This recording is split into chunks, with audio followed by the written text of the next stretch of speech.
The latest Elden Ring patch 1.05 adds some good features for fans of the game, especially if you're rolling over into New Game Plus, but where's the optimization? It's been a while since the game came out. We are still not seeing an optimization patch for the Xbox Series X, PS5, or PC versions of this game, where most of the problems arise. If you like these videos, be sure to hit subscribe and the bell button. I try to give you all the goods right here at the beginning so you don't have to go searching, and then we discuss it with the live audience. Every Friday is still From Friday, and we're working on my Elden Ring No Summons gameplay. We'll be doing that later today. This is a Reforge update. Elden Ring patch 1.05 has landed with good changes for players who are especially looking to roll over into New Game Plus. There's also information and some stuff going on with Elden Ring cut content, more data miners finding things that could be pointing to DLC. I primarily want to talk about what's in the patch in this update, as well as the lack of optimization still in June of 2022 after the game launched in February. We pulled this from VG247.com. The biggest change was a big bell bearings change. If you're not aware of what those are, you find them in the world, you turn them in to an NPC, and then you can buy smithing stones from them. This is actually extremely helpful when you're wanting to experiment with different builds, upgrade your weapons, and so forth. And being able to buy those is a huge help. Now, what typically people were doing is they were buying lots of smithing stones before rolling over into New Game Plus so they could experiment with a new build, a new weapon, and they wanted all those smithing stones. Well, now, according to this VG247.com report, one of the biggest new additions to the update is that bell bearings, which unlock upgrade materials and other crucial items for purchase at the Twin Maiden Husks, they now carry over into New Game Plus, meaning you only need to find them once and then you have them forever. This is a huge win for people that are enjoying rolling over into New Game Plus, which is a big point of the ongoing experience for the Elden Ring community. Also, for people who like to summon, or maybe you're not summoning, for players looking to summon others for help, there's now a sound effect whenever a summon sign appears. Hopefully this won't get annoying outside of boss rooms as signs appear and disappear. This is something that many people might be unaware of. There are some bosses where you could easily walk past it and have no idea that you could summon some help, okay? Simple PC update. They did some PC things as well. On PC, there's now an option to quit directly to desktop without having to first go to the main menu. Players using mouse and keyboard can more easily get past the press any button prompt. Another small but important addition comes to PC players while doing like multi-monitor setups. If you Alt-Tab frequently, the mouse click used to bring the window into focus will no longer perform an attack in-game. Just little things like this. Not really optimization, but they also fixed a bug that was slowing performance when you would change from full screen to windowed, and then altering the game's resolution in certain cases. There were also lots of bugs and quiet changes. Most of the other general bug fixes concern weapons and items when used in certain circumstances. They were very specific situations that might have been causing you problems, like, hey, I'm trying to use this thing in this instance. They fixed a handful of those problems. A few of those can be seen as stealth balance changes, depending on whether or not you believe the previous behavior was intended. My question at this point is, where is the optimization? I am still playing the PlayStation 4 version on PS5. That means I cannot do the whole hold down D-pad thing to get back to my healing flasks because the PS4 version doesn't necessarily recognize the DualSense controller in the same way. As soon as I booted up the PS5 version, I immediately saw hitches and frame stutters. I know that the Xbox Series X is essentially having the same problems, as well as PC. Frame stutters are worse in the opening area, and they tend to get a little bit better, but I, for one, cannot play a game like this and have any semblance of a stutter. The game's hard enough as it is. There is issues with dropped inputs periodically. That seems to have something to do with elevation changes. If you step on rubble or stairs, or if you're on your mount and you've recently jumped, sometimes it just doesn't receive your inputs. That's hard enough to deal with in really intense moments. The last thing I want to do is have a frame stutter that throws off my awareness, my reflexes, or whatever. So at this point in time, many people are waiting for an Elden Ring DLC announcement with all the Elden Ring cut content that continues to get data mined, but I, for one, want to see Elden Ring optimization become a thing. How long do we have to wait, FromSoft? We'd love and answer. If you like these quick updates, hit subscribe and the bell button, and be sure to check out Reforge Gaming, where I stream live these From Friday episodes. As always, I will see you in the next video. And I'll see you guys right now. Good morning, good afternoon, and good evening. Thank you so much for being here. We appreciate it so much. We are continuing to do From Friday. We were doing the conference coverage the last couple of weeks. There was two big pieces of news. There was like the Spider-Man thing with Sony, and then there was the conferences. So we're back with an episode of From Friday. We will be playing some Elden Ring today. I don't know how hot this topic's going to be. Sometimes when we've gone back to Elden Ring, it's been huge. Sometimes when we've gone back to Elden Ring, it's been really poor. So depending on how this episode does, we may end up playing Elden Ring a little bit earlier today. There is an episode of the Reforge Roundtable today. Myself and 30 and Still Gaming discussing all the things that have happened in the last 2 weeks, because we did not do an episode last week.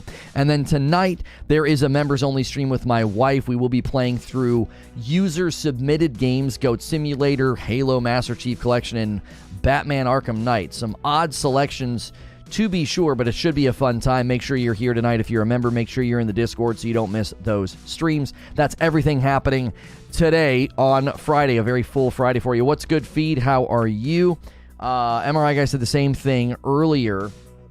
This is a good example of how a game can still be good, even with technical issues. Very pertinent to the Starfield discussion as well. Right, and I said that when Starfield performance issues came up, I said they could probably fix some of the frame issues that we saw with simple draw distance changes, texture things like that. Like, those are things that you don't have to necessarily worry about. Those things can be tweaked most of the time. My primary concern with Starfield continues to be the gunplay. From my experience, all the stutters and frame drops have been resolved. I only got them during the first Tree Sentinel fight and have not gotten them since. I mean, the last time I booted up, because you have to convert your PS4 save to PS5 and you can't go back the other direction. So once I do it and play a significant amount of time, I'm stuck. That's it. Right? I'm stuck. I can't go backwards unless I want to lose a bunch of progress.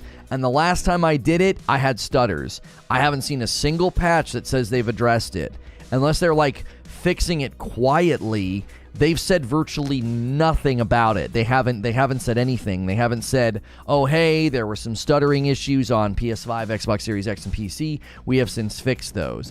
So the fact that they haven't been addressed yet, it's like, I'm not about to convert my game and get an hour, 2 hours, or however many, hours in, and then suddenly have it start happening. Like, that would be absolutely infuriating. I would rather play the old version and know confidently that it's never going to happen. I don't think I had it happen a single time in either of my playthroughs so far on my PS5 by playing the PS4 version. Guys, this is going to be a slow start. I'm shaky on From Fridays because of these slow starts. The From boys haven't been showing up. We're going to have to rally behind this stream. We're going to have to smash a like button. We need 100 likes. From Fridays are in jeopardy because of turnout. Gaming news will take precedence if the From boys start to kind of drift, which is understandable. There's not much happening with the game. We can always come back when there's DLC, but we might have to put this stream on our back and carry it. Let's have a strong start. We've been having a crazy strong week, a really, really strong week. So let's put this stream on our back. We need 26 more likes to get that first 100 likes. That can kind of help us get thrown out there and spun up on the YouTube algorithm and show up in front of some new people. Now that was a bad stutter. What are you talking about, D-Tom? I was hoping for some optimization in the recent Elden Ring patch, but no, at least not for the PS5 version. I don't understand, from a technical standpoint, how people can get stutters during the first hour playthrough and then they disappear. Like, what? Is the engine tripping? Why would it disappear? My assumption, okay, Derek, my assumption is they wanted that first area to be nuts. And they've got all this extra stuff. There's probably extra foliage, there's extra things in the skybox, and it more than likely is why it stutters there the most. My guess. Oh, the stream basically shut down on me? Seems to be unique to you, D-Tom. Nobody else is saying anything. A $5 tip from MRI guy. Rally my brothers onward to more likes and views. That's right. Let's go. We can get some traction here. I believe. I don't mind graphical glitches so much. It's the game-breaking bugs like green tech genetics on Fallout 4. My game crashes if I go anywhere near that building. I don't think there's any... Are there people still crashing in Elden Ring? All I've seen lately in Elden Ring news is Elden Ring cut content, which many people think that that's pointing to Elden Ring DLC. And then these patches. This was Elden Ring patch 1.05. After it's been loaded once, the game struggles a lot less. Right, it like loads that initial area, and then and even still, you can go back to that area though after it's been loaded, and it still does it.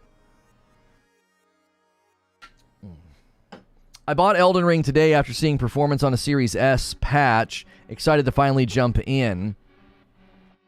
I haven't had a crash in 300 hours of gameplay. Yeah, pretty much all FromSoft games suffer from frame pacing issues. I mean, I never noticed anything when I played Sekiro and when I played Dark Souls 3. Didn't notice a single thing. And I would have noticed. Trust me, I would have. That would be wild that the first field is more technically difficult to render than a huge boss fight with multiple enemies and summons, etc. Can't wrap my head around that. There's no rhyme or reason for it because there isn't even that much in that opening area. The only thing I could think, Derek, is maybe draw distance is jacked up in that opening area. And when you're in a contained fight or something, maybe the draw distance helps it. Like, you can see so far in that opening area. There are other areas where you can see super far, though, so I don't know. It doesn't make any sense.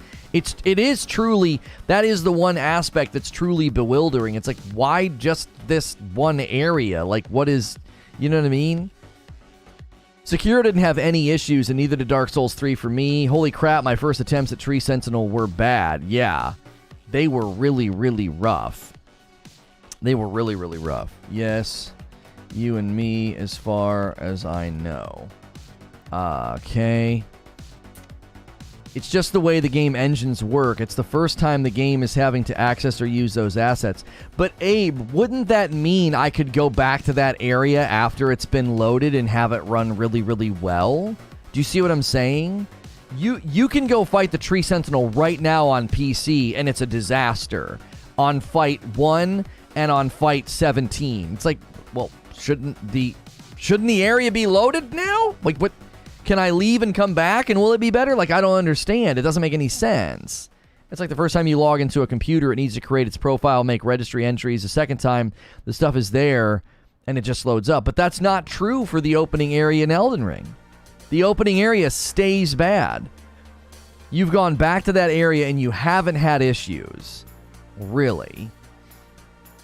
If that's the issue, I wouldn't still have issues on attempt number 5. Abe, what platform are you playing on? I'm actually extremely curious because I'm telling you, they've not said anything in the latest Elden Ring patch or all the ones before it. They've said nothing about optimization, frame issues, none of that. And the last time I converted to PS5, I booted up, I was in the lake of the Lernia Lake or whatever it's called. I did one spin test and I got 2 snags. And I was like, nope, I'm out. I'm not doing this. You're on PC. See, it's hard with PC because some of it might be hardware related. You know what I mean, Abe? Like, you might have the exact right configuration that is smooth sailing after initial load.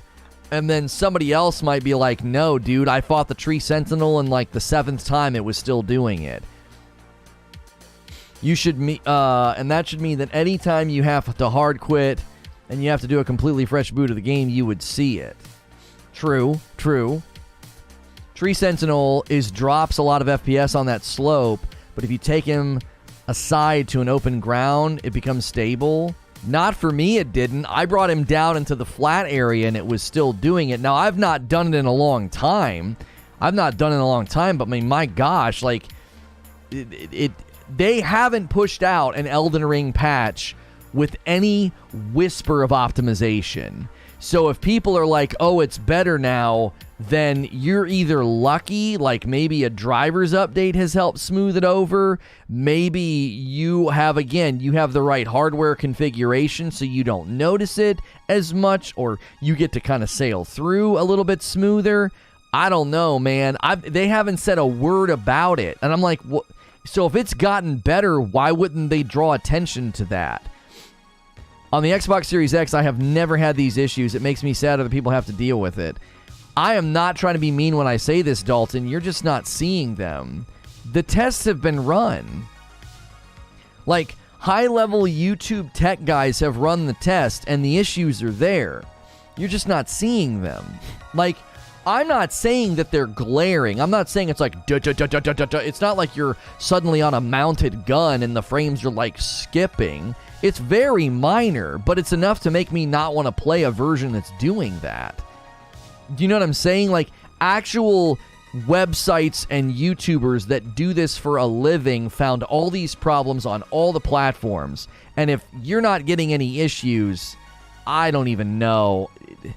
The PS5 runs between 35 and 50 frames. Where did you read that? Who reported that?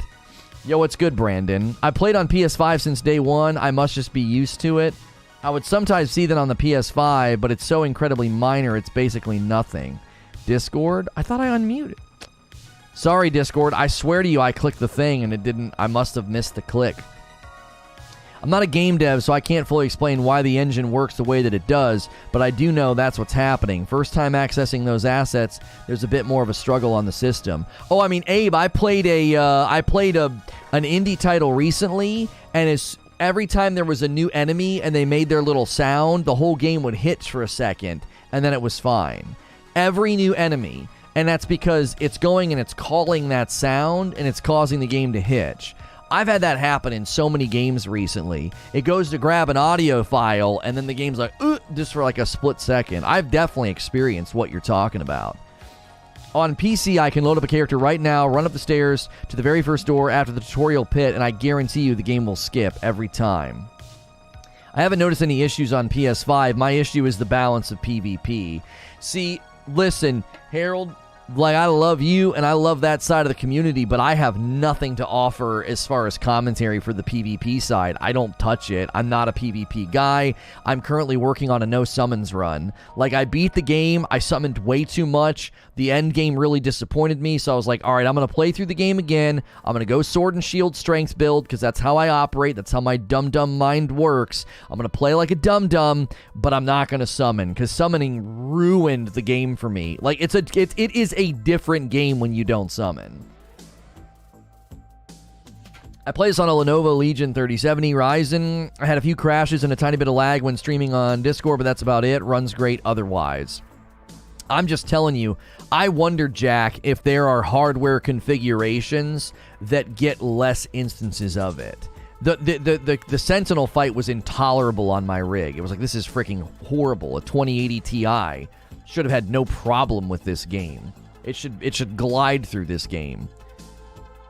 The Digital Foundry video makes it look like I would see these issues, but I never saw anything that caused me irritation. Right on, every PC's different. I don't get it on consoles, but PC makes sense since the differences in hardwares, the OS versions, etc. Added to my technical questions, I just flat out can't see the game running differently on different PS5s. That's bonkers and I can't believe it. There's no reason to believe it. I don't mean this in a disrespectful way. There are people that don't see it. They just don't see it. There are people right now playing games on their Series X and their PS5 and they don't see the frame stutters. They don't see it. They're sitting back far on a couch. The TV's too big. It's harder to notice. Maybe their TV's running variable refresh rate. Again, maybe they're just not experienced. Maybe they're more accustomed to lower frame rate games, so they just don't notice it. That's not me being insulting. I think there are people that don't see these types of things for a variety of reasons. Watts is pointing out a very important thing. They're not looking for it.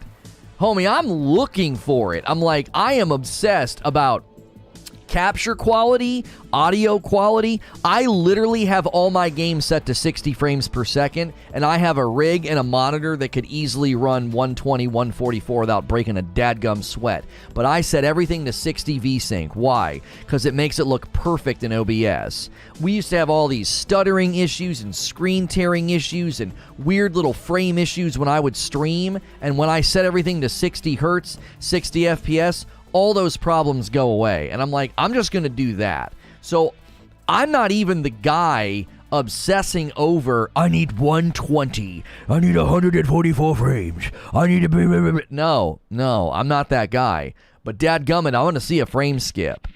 I'm going to see a stutter because I've trained my eye to look for it, because as a streamer, you want to make sure, you want to be able to look at OBS and see, am I having any issues at all?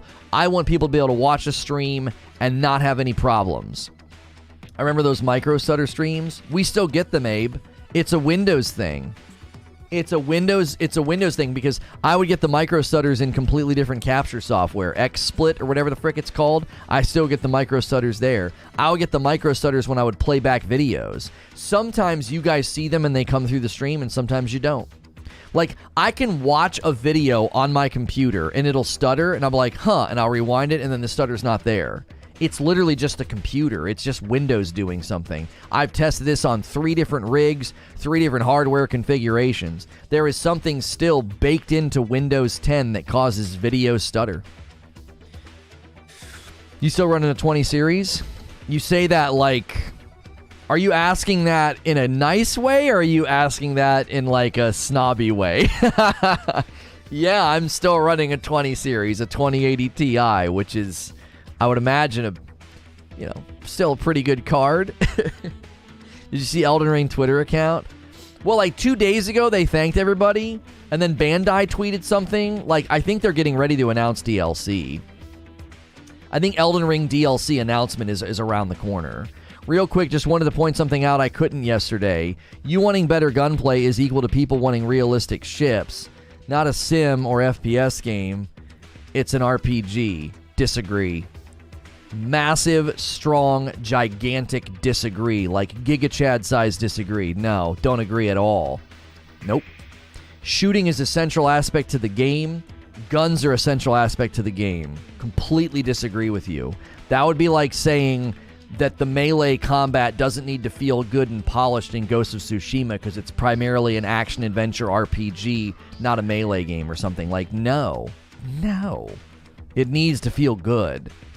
The driving was bad in Cyberpunk and shouldn't have been bad. I don't want to do a sidebar debate with you, Chris, but I 100% disagree. I do not think you can make a good case that it's okay for shooting to feel bad or mediocre in Starfield, as shooting and guns are so central to that game's progression. That game's sense of RPG and strength and power is tied to guns, so I don't think you can make a good argument. With respect, I think any argument you attempt to make will be very unconvincing.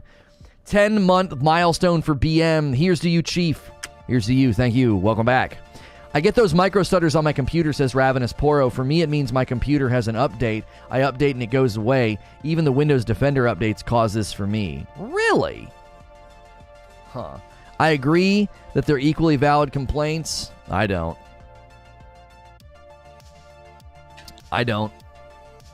Because... you guys are going to drag me off into a sidebar, and we can't do it. We've talked enough Starfield this week. Are people really complaining about cut content in Elden Ring? Thanks, Mama. No one's complaining about cut content, Grimbo. Let me be clear about that. So there are Elden Ring data miners, and they have found multiple pieces of Elden Ring cut content, okay? The multiple pieces. And many people think it's the groundwork for DLC, because some of it concerns actual, like, quest lines and story and lore. And one of it concerns, like, one of the characters in, like, a final shard or something. You lore guys have got to help me. I'm not a lore guy. I am literally a dum-dum with a shield and a stick. Like, that's how I play these games, okay? So, you'll have to help me. But no one's complaining about the cut content. They're theorizing that, hey... this is the foundation for Elden Ring DLC. They're going to be doing something with these quest lines and these characters and these story elements. Isn't there something today? What do you mean? Are they doing something today? Bandai?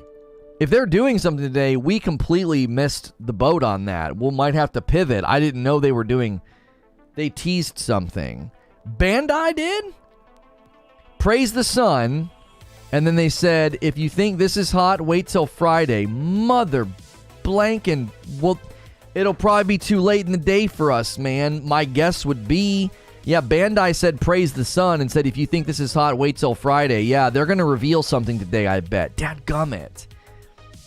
Shoot. That should have been our lead. That should have been our lead. We might get a lot of Elden Ring people, though, looking for the news. You know what I mean? They might be coming in to try to see what's going on. Screw the DLC. They should fix performance first.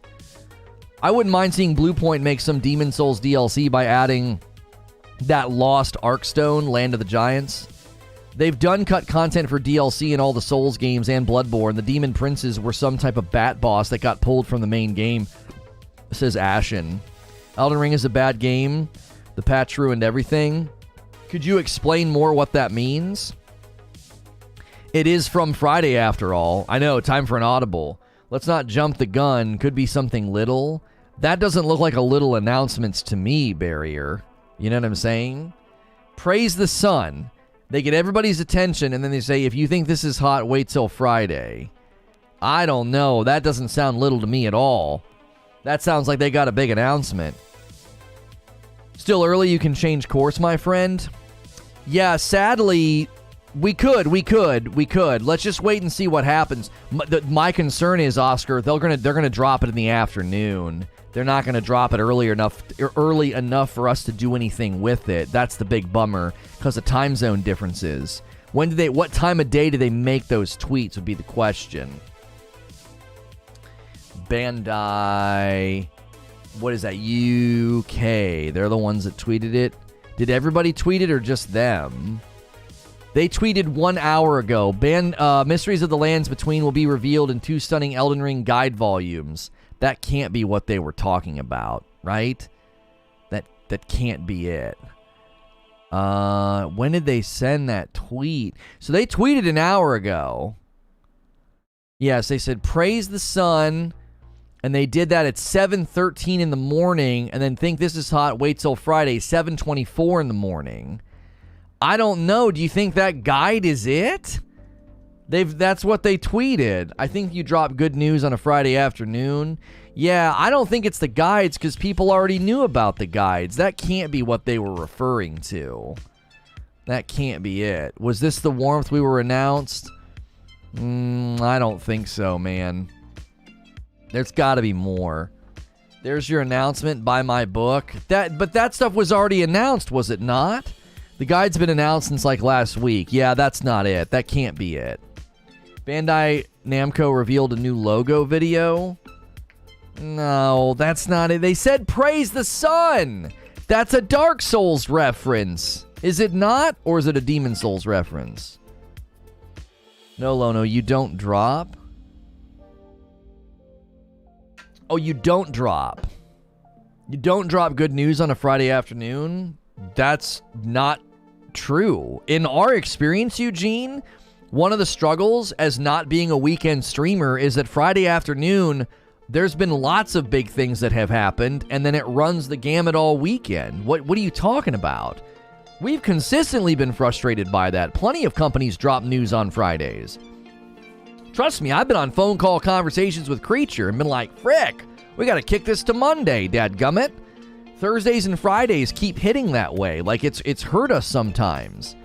It's a really hot and sunny day in UK, hottest of the year so far. Are you sure they're talking about games? Could be some good old English irony. Oh my gosh.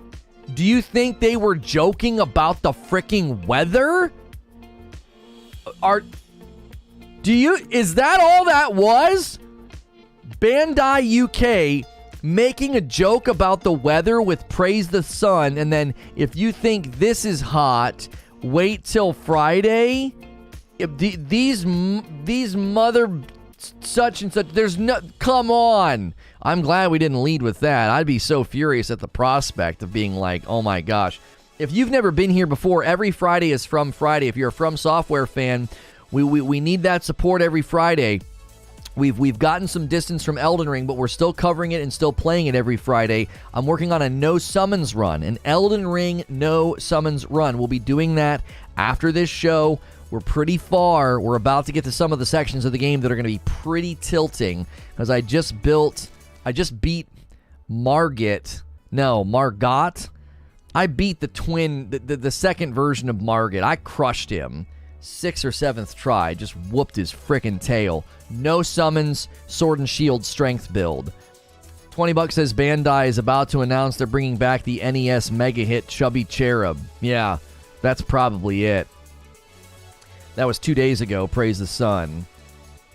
Constant sunshine forecast in London for 14 days with just a few. I swear to frick. Yeah, it's the UK Twitter.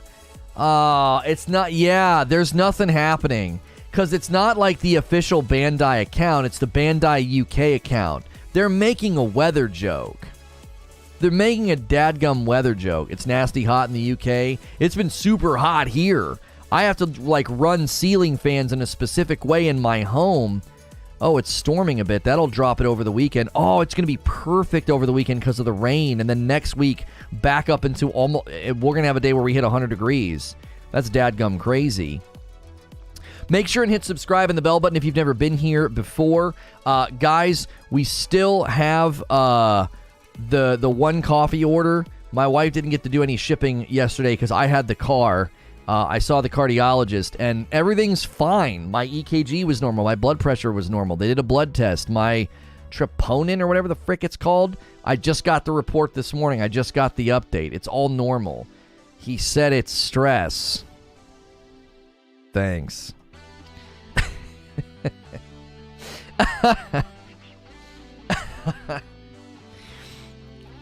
My wife thinks it's because we're hitting a 2-year anniversary. She's reading a book about trauma and PTSD, and that's what she thinks. I'm like, dadgummit. So I rode the bike this morning. Went on a walk last night. I'm feeling good. I don't know. I guess I gotta do some stuff mentally, you know. Gotta do more work. Got to do more work with a therapist and stuff. My cardiologist said people could train their bodies to, like, lower their blood pressure with, like, meditation and stuff. Did YouTube just blip? What in the frick's going on? Just don't be stressed.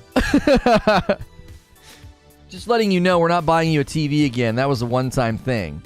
I actually thought TV this year was like maybe a car. Are you guys giving me a car for Father's Day? Motorcycle?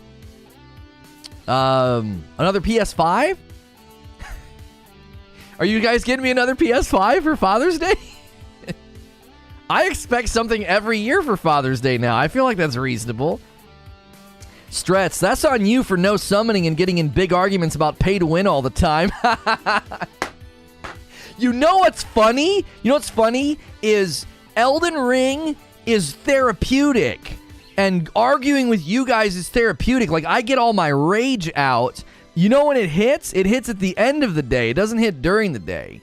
It's because this is what we think. So, like, right now we're talking Elden Ring patch, and then we do some Elden Ring gameplay, and then we do the Reforge roundtable, right? And then my day's over, and then I immediately go, whoop, I pick up my phone and I call Creature, and we plan the next day. So there's no buffer in between today and tomorrow, basically. So my mind is going, he called it an autonomic response. He's like, it sounds like an autonomic response. You're getting an injection of adrenaline.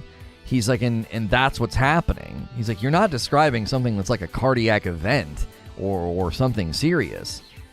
You're describing an autonomic response. It's like adrenaline, and all of a sudden you can feel your heart, and you're like, what the heck is happening? And then your blood pressure goes up. Not all the time, but sometimes it does. So he was like, you're going to have to do something at the end of the day to keep that from happening. Jump on the bike, go for a walk, something. So the good news is I'm not going to die. I mean, I will one day. We're all going to. So happy Friday. But the reports came back normal, so, you know, just gotta not be so stressed. We're gonna let you take the day off. I was wondering, too, why. I was like, I cut back drinking and everything, and I was like, what? That should be helping, right? And then on the weekend, I'd feel better, and I'm like, I'm only drinking on the weekends. Why? That doesn't make any sense. Why would that be helping my blood pressure? Well, because it's helping me relax. That's why. So basically, I'm gonna become an alcoholic. I'm kidding. I am totally kidding. That's not. I shouldn't joke. I should not joke about that. I should not joke about that. That's a serious thing, and I know people that deal with it personally.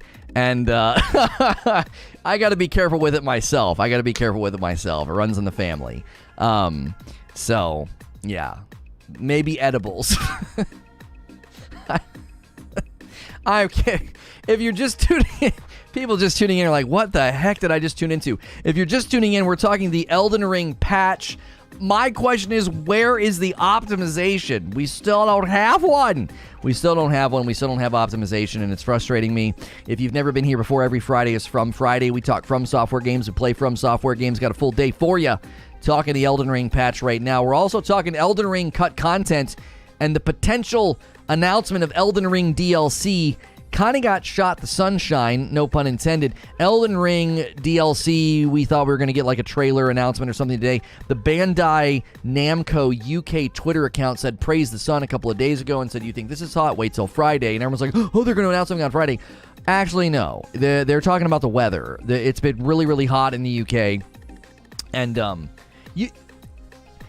people over there in the UK, they have to celebrate things and get excited about things that are pretty minimal because they don't have much to be excited about. So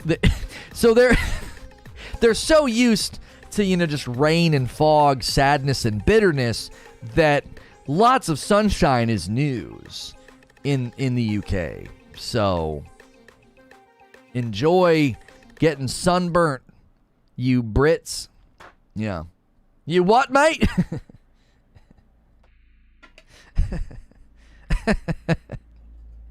Yeah, there you go. There you go.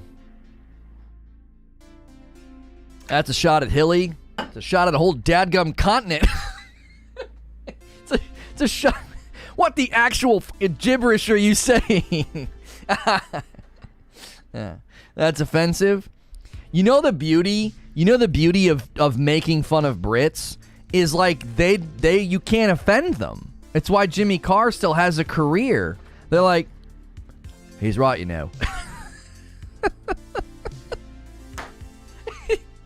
You can't. They're not doing this cancel culture crap over there, They're like, it's out of line, but he's right. I'm English and your jokes are accurate. They don't have time for all this cancel culture. They've got soccer to watch and the pub to go to, and they've got more important things to do than to live terminally online and live on Twitter and cancel people for jokes. They're like, shut up. Americans look so whiny. I was watching Bill Burr's special this morning. He had all these different he's having all these different comedians come out, and the first comedian, she's like, everybody's celebrating our first female vice president. She's like, there are countries that are like 10 years old that have already had female leaders. She's like, why are we celebrating? She's like, little girls can know now. She's like, no, this has been a thing for a long time. It was really funny. She was very, very funny. And then Jimmy Carr came out and I had to shut it off because I was getting ready to go live. I'm in the UK. It's hot. I'm hiding in the house. When's it going to snow already? Bring back that London fog. Like, what's going on? Why is it so bright out there? Oh, man. Bill Burr's the GOAT. He is the absolute GOAT. He is awesome. It's definitely football. All right, listen. If you're from the UK and I want to know, do you call it actually I don't care. I just wanted to set that up to make it seem like an American would care about whether or not you prefer to call it football or soccer. I wanted to dangle that hope in front of you and then just dash it and be like, we don't give a about that. We don't care. Soccer, football, footy, kick the ball around, we don't really care. We don't do that well at this sport, so why would we care about it? That's how history books are written, right? We only write down and care about the good things that America has done. If we're bad at something, we just kind of ignore it. That stuff's ugly. We didn't do all that. Football, soccer, what's that? We're not very good, so Maybe it's been so hot in the U.S. lately because the Reforge streams have been fire. That's exactly right. Listen, if you're just tuning in for information about the Elden Ring patch, I broke down everything at the beginning of the stream, and my big question to FromSoftware is, where's the optimization? They still have not pushed out an optimization patch. I still have performance issues. Other people still have performance issues. Make sure and smash the like button if you're enjoying the conversation and the talk. We are still waiting for an Elden Ring DLC announcement. They've said virtually nothing about it. The Bandai UK Twitter account, the reason we're talking about the UK and Brits and weather, is because the Bandai Namco UK Twitter account tweeted praise the sun, and then they said something to the effect of, if you think this is hot, wait till Friday. Apparently, they were making a joke about the weather. They were not hinting at any kind of an announcement. So, there you go. That's where we are right now. So, it's all disappointing and sad. Welcome to From Friday. Welcome to From Friday. No, every Friday we call From Friday. We cover FromSoftware games. We play FromSoftware games. I am currently working on an Elden Ring No Summons run, and we will be getting to that later on today. That's not happening right now. There are a variety of ways you can support the stream if you enjoy my show, if you've been tuning in throughout this week.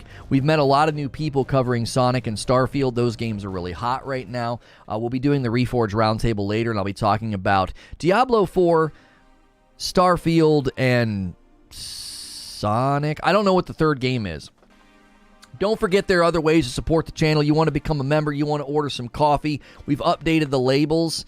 I took some fantastic pictures for Creature yesterday. We're going to have that web presence updated very, very soon. So if you're a coffee drinker and you've never tried coffee with balanced acidity, you should try our coffee. We have a light roast and a dark roast. It's delicious. And it's not a sponsorship where I'm getting like a kickback. Like, that coffee's literally in my house. My wife and kiddos ship it to you. It's basically a small business. You get like little thank you notes and drawings from my kids. So get some of that coffee. I'm going to warn you, the balanced acidity will make other coffee taste like bitter dirt. So order at your own peril, because then you won't be able to drink anything else. We'll have to cut that out in post. Order the coffee today. It's wonderful. Oh, yeah, and don't forget, we are partnered with 80s Tees, so if you ever like my t-shirt, this all-over print, beautiful Skeletor shirt, the shirt command will take you over there to 80s Tees. They have a wonderful Father's Day collection. Get a gift for Dad and use my code to get 30% off. There's all the things you can do. That's enough commercials. Asmongold got suspended on purple, apparently. MJ, you way behind, bro. You way behind. Asmongold, he got unbanned already. Boys, Diablo Immortal, Allcraft, he tweeted yesterday and went live. His account is still there. Yeah, he's still there. Yeah, that's old news. His alt got suspended and unsuspended rather quickly. Something showed up on screen. And he didn't want to draw attention to it, and so they suspended him for it. Some guy was putting the real bad word on screen, and he didn't like try to cover it up, block it out, or anything. He didn't want to draw attention to it because he thought it would create a bunch of copycats. They would all try to get in his game and spam group chat. Welcome to the UK. Our alcohol is warm. Our weather's terrible. We self-depreciate for fun. And you will not insult us more than we do ourselves. Please leave as quickly as you came. We don't like you. That's right. Get out. Yeah, that's right. Get out. We don't want tourists. It just showed up in my feed for some reason. Well, yeah, some of those news stories, it's weird, MJ. Some of those like news outlets will just like literally retweet their news stories from days ago. So you'll see that you'll be like, Amaranth is banned, and Asmongold is banned, and it's like 4 days old because they like retweeted their own story and stuff. Oh, today on the roundtable is Starfield, Sonic, and Diablo 4. I was right. I know what I'm doing on my own shows and channels.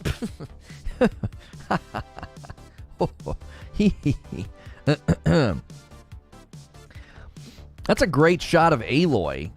You know what was funny? They used a lot of paint, but they let a lot more of her skin show in Forbidden West. Not in like a, ooh, look at Aloy, but they were definitely not like putting her in fully covered up stuff this time around. I thought it was dope because it made her look like tribal and tough. You know what I'm saying? I like that they weren't afraid to like be like, she's got skin, like it's okay that you can see it. You're a goat. I appreciate that. I love UK. I'm going in August to visit Scotland after 3 years due to sicky. Haven't had a passport. Well, now you can go. And then, you know. She looks a bit chubby and manly. Yeah, the water reflection. Yeah. It's dope. Maker of Neo is making something else. Yeah, it's called Wo Long Fallen Dynasty. I think that's the name. Fallen Dynasty. You got any Dynasty on your Dynasty tour? I think it's called Wo Long Fallen Dynasty.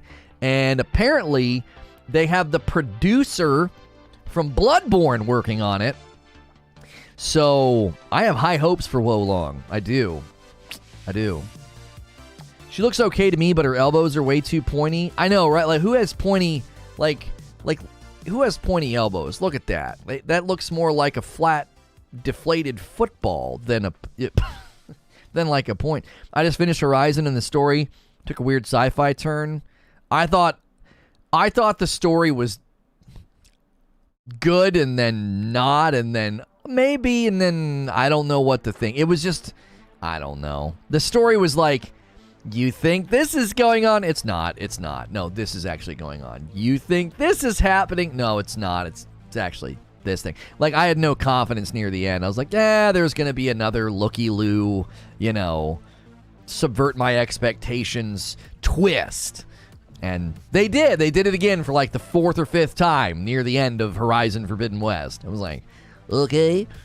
Zero Dawn was so good. I feel like they had... I feel like they wanted to, like, outdo it with, surprise, like they wanted to have that effect, and I just feel like they did it too much. You know what I mean? I don't know. I'm not gonna overbake that cake. I think it's a good game, but I feel like they tried so hard to outdo the cool story reveals in the first game, and in so doing, they hit this weird flat tire of you didn't really know what was going on because they kept subverting your expectations. The expectations that they themselves were building. So you're saying that Kathleen Kennedy was in charge of it? Yeah, her and Ryan Wilson. The story of Horizon Forbidden West was definitely one of its lower points. Yeah, I didn't think it was that amazing. It was good. There were elements that were dope, but there were elements that was like, what? So, if you guys are just tuning in for Elden Ring patch details, do me a favor, smash that like button. We need 12 more likes. We're going to have to carry this stream on our back. It'll probably be our weakest stream of the week. From Friday is something we love to do, but sadly, there just hasn't been any big news about From titles. We thought this was big enough to focus on the fact that the latest Elden Ring patch, there's still no optimization. We may have to start putting maybe the coverage on hold and just do the gameplay on Fridays so we can keep moving through our playthrough. We need some spice from Bandai. We need some news from FromSoftware, or the morning show on Friday is going to have to divert to more relevant topics, because we had some other things we could have covered this morning, and I thought, no, let's cover the patch. Let's finally talk about the lack of optimization and the frustration. I do have an opinion piece on Elden Ring I want to do. We may do that in the wake of the lack of news. We'll see how that goes maybe next week. But From Fridays is something that we love, and we want to cherish it and continue to do it. But we might have to adjust it slightly to where, hey, we're working through FromSoftware games on Friday, which is how it was originally born, and go back to just like whatever's the most relevant news on a Friday morning. We might have to do that. We'll just see. We'll see. You FromSoft fans have got to rally if you don't want that to kind of happen. As long as you get your gameplay, some of you probably don't care. You're just here for the pain and the tears and the salt. So you might not care. As long as you get to see me suffer, that's all that matters to you. Because once we're done with the Elden Ring No Summons run, we will probably loop back to other titles. We'll do Demon Souls Remake next, I think. Then maybe the DLC bosses in Dark Souls 3.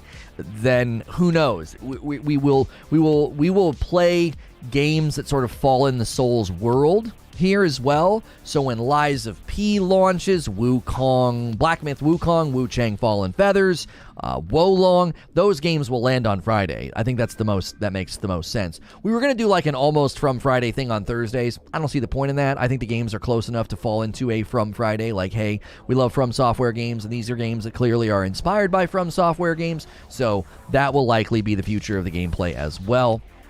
Yeah, people want me to go back and play like Dark Souls 1 Remake. Can you imagine a Dark Souls 1 Remake like they did with Demon Souls? Yeah. Updated that much. Because I think the current Dark Souls Remake, isn't it just like a remaster? It's not a remake, right? It's just like a remaster. Apparently, it's worth a play, according to some people. There's also a part of me that wants to replay Sekiro.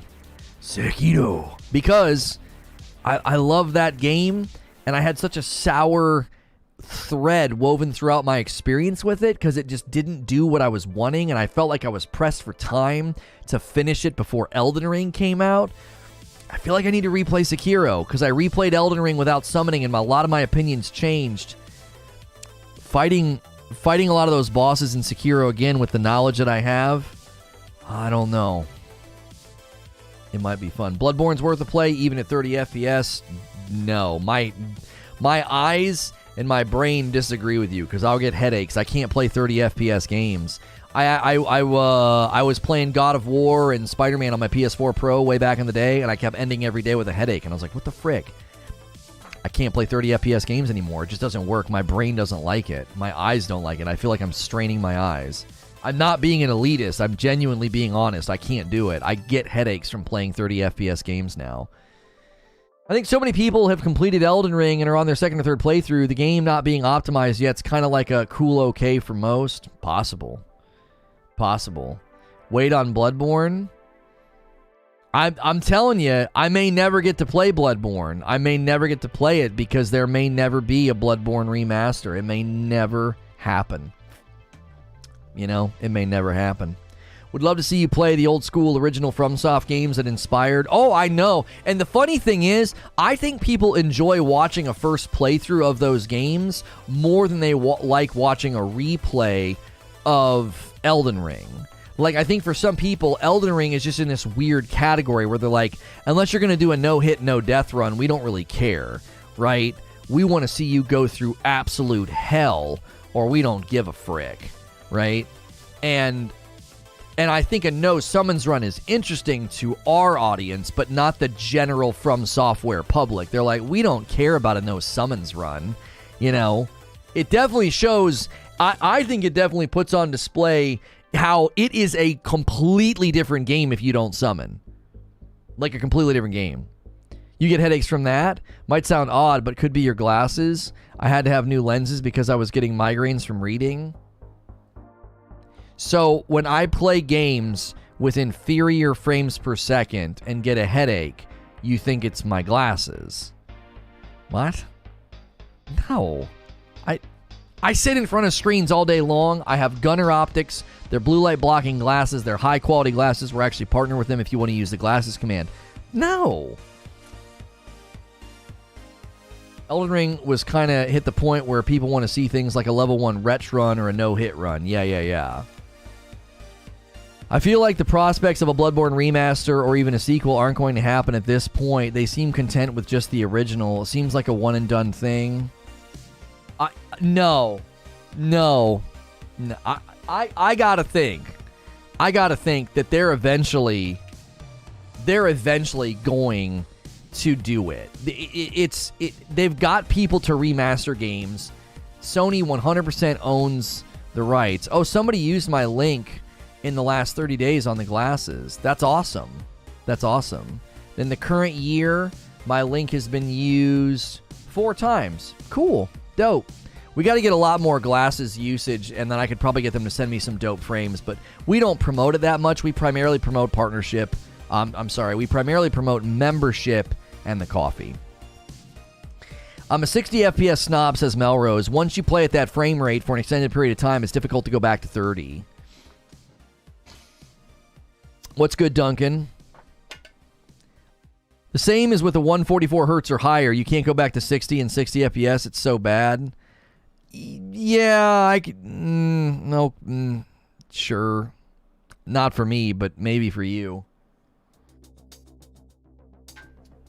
Friend showed me a trailer for Last Faith. Looks like Bloodborne meets Castlevania. Seems pretty cool. It's on the wish list. We saw that during the Summer Game Fest pressers. Bloodborne Remake was an obvious hit. All the other ones that got a remaster before, they aren't as good. And it demand as it shows it's something different holding them back from remaking it. I don't think there's something different holding them back from remaking it. I think they need a team to do it. They've got their remaster teams working on other projects right now. I'd love to get some glasses, but my script makes the lens too thick. Oh, yeah. Like, my mom's got real thick glasses, you know, the old Coke bottle thing, you know, like, you can, like, look. See how my glasses don't really distort my face? Because my prescription's super weak. I don't really see a big difference above 120, but I'm okay with jumping back and forth from 120 and 60. Yeah, same here, Abe. Like, I can go between 60 and the 120s, 140s for sure. Digging the Skeletor t-shirt. Thank you. This does come from 80s Tees. We are partnered with them. I need to ask him how we did in May. We've been trying some different things to get more code usage over there. Forgot to ask about May. Let's see. Any better yet? We keep seeing good growth. Should help with code usage throughout this year. I'll ask the CEO over there. He and I kind of became contacts through a strange series of events. Bloodborne is definitely in way more demand than Dark Souls 1, Dark Souls 2, and Demon Souls remakes, yet they were all done first. I have a hard time believing it's just normal. Did somebody answer me that is the Dark Souls 1 a remake or just a remaster? Did somebody give me an answer? I don't know if I saw it. So, Distorted, you think there are definitely other things holding them back from doing it. How does one gift a membership on mobile? You don't. You have to be on a browser. You click the $ at the bottom of chat, and you can become a member yourself or gift a member, but it has to be done. Dark Souls 1's a remaster. Okay, I was going to say, I didn't think it was a remake. Demon Souls is the remake. Everything else is just a remaster. 1 and 2 are remasters. Can I play Dark Souls 1 and 2 remaster and get 60 FPS? Because that's all that matters to me. I don't care if it looks like, you know, some granular pixelated, you know, whatever. That doesn't bother me at all. I just want 60 FPS. 30 FPS. Feels like you're constantly lagging. You get used to it? You believe so? Yes. Everyone's saying yes. Okay. Dark Souls 1 and Dark Souls 2 Remaster are irrelevant to a Bloodborne remake discussion. Yeah, because the rights are handled by different people. Yeah, Bloodborne and Dark Souls 1 and 2 are in different categories of who holds the rights. Definitely people are going ape crap wanting it remade. I'd say it's the most in-demand Souls game people want remade out of all of them. Demon Souls was remade because it was older. Yeah, I don't think that the Bloodborne remake is off the table. I don't. We had a strong first hour of turnout today. Mostly, I'm going to guess that most of you were already subbed to the channel. So thanks for coming back in. If you've enjoyed my coverage this week, if you didn't see all the coverage, we played Teenage Mutant Ninja Turtles Shredder's Revenge yesterday. Be sure to watch that. It's a real quick 45-minute video. It did so well. We've covered Starfield multiple times to huge numbers. We've covered Sonic Frontiers to huge numbers. It's just been bonkers. Diablo 4. We've had good response to that as well. If you become a member, you can go back and watch the past broadcast members-only streams. My wife and I will be streaming this evening. We will be streaming a bunch of games that Tier 2 members submitted, so if you want to upgrade to a Tier 2, you can make my wife and I play certain games, and that's been really, really fun. So be sure to do that if you want to upgrade to Tier 2. We would really appreciate that. We've got little shorts that'll they won't hit your sub feed, but they might hit the short shelf throughout the week. We had some really killer shorts this past week. They did really, really well. We're meeting lots of new people all throughout the week. I am a Safe for Work broadcaster. I am a Safe for Work broadcaster. And, we're getting a really good suggest off of Elden Ring patch 1.05 and other Starfield coverage. So we're actually getting really good suggests today. That's good to see. So welcome on in. If you click this video off of a suggestion or a recommendation, or if I was just on your homepage and you've never seen me before, I'm a Safe for Work broadcaster. People treat me like video game podcasts that they can throw on throughout the week. I get you through your workday morning. We got a lot of worker lurkers. And because I keep it safe for work, you can throw me on with confidence. You can subscribe with confidence. So welcome to all the new subscribers. We were at like 1,600 members as well. We've hit a great membership milestone. I'm not sure when we're going to do the Steak with Ketchup stream. It will happen this month. I will also do my best at the end of this month to do some members-only updates and thank yous, because as June comes to a close, we're going to go into July, and we're going to lose a lot of people who got gifted memberships, and I'm just going to tell them, a couple of things about how we appreciate them being here, being a part of everything, and jumping into members-only content, and ask them to hey, consider, re-upping $5 a month. Get you into all the great stuff. This month, we have a huge community game night. That's next week. The 21st, Friday night, will be Fall Guys. That game goes free to play on all platforms. So you might be a hardcore FromSoftware guy, but Fall Guys is going to be free everywhere except for mobile. It won't be on mobile. They'll probably launch mobile later, but it'll be Switch, Xbox, PlayStation, and PC. Every platform, cross-play. Get it installed, free to play on the 21st. Next week, the 24th, Next week, the 24th is Community Game Night. It goes free to play on the 21st. I probably misspoke. Trying to keep it all straight. If they remake it, they could put it on PC like other exclusives, which will make it more money. So that's not an issue. Bloodborne is the top handful, is in the top handful of PlayStation exclusive games. Gonna lurk and head out. All right, Hex, taking my mom out for her birthday. All right, Hex, have a good one, my man. Ketchup and melted American all over it? Oh, golly, no. No. The new project was this game. Thank you all for the reactions. Yeah, Dragon's Dogma 2 has been confirmed. Yeah. They've been working on it since 2019, and indeed, 2024 release seemingly more possible. Yeah, I would say. So, because that would give them 5 years. Pre-production for the first year, 4 years for development. I just want a remake of Legend of Dragoon. I'm more of a cruiser viewer than a worker lurker. Thank you, Fonzo. I don't know what that means. Oh, you driving. What's the name of the newer Souls like Bloodborne? There was a demo made. You talking about Lies of P, the Pinocchio game? They claim that they're more inspired by Souls than Bloodborne, and I'm just kind of like, I'm looking at the game and I'm like, I don't believe you. It looks like Bloodborne. It literally looks like it's a sequel to Bloodborne. Shouldn't be watching and driving. Probably listening and driving. Timesia? Oh, I need to try Timesia again. That combat was bad. It was so bad. I couldn't get into it. It felt like there was weird latency or something. It didn't respond well to inputs. It all felt mega delayed. Yo, G Fuel is trending. I tweeted about them this morning. I'm not trying to dogpile. I'm not trying to dogpile on G Fuel. I'm glad I went with Sneak. And then this guy says debuts Walmart exclusive. Oh yeah, Ninja. I don't know, man. Ninja don't need them. He might drop them. I dropped them in 2020 for my own reasons. And there's not good things coming out about them right now. Did you see the gameplay video of Steel Rising? It's a Souls-like game made by Spiders, the developer who made Greedfall. No, I've heard that Steel Rising looks dope, though. I have heard that. The Surge 2 was a great Souls-like. It was clunky, but the mecha style for the combat was really cool. Can't wait for the third one. I've heard good things about Surge 1 and 2. It didn't look like I would enjoy it. Excuse me. What happened with G Fuel? Apparently they just got on a conference call and just laid a ton of people off. Just cold call laid people off. I don't know. There's all kind of stories coming out about how they've treated their employees.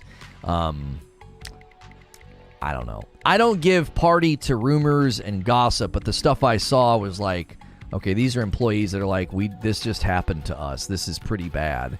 So I didn't break with them over like anything dramatic. It was because I wanted to go with an open label company. My daughter has a very severe egg allergy, and food label laws are a freaking joke. And I went with a company that was open label, literally telling you everything that's in it. I think that's actually incredibly important. And G Fuel does the proprietary recipe law loophole where they don't have to tell you the exact amount of everything that they put in. And that made me shift to a company that I was going to make a significantly less amount of money. G Fuel didn't want to lose me, and they offered a very handsome contract, and I turned it down. The CEO got involved because I was walking. I was like, no. And they came back to the table with a very nice offer, and I said no. And sadly, I should have stayed with them. Some people will get that joke. While completely ignoring the new gen is less than 2 years in, the game is for 2014 and a host of other reasons why it's not made yet, says Eugene. I played Shredder's Revenge. It's amazing. It's really good. It's the game where you have to destroy health bars before enemies' health slowly goes back up. That's Timeezy, I'm pretty sure. Isn't Timeezy the one where they get their health back?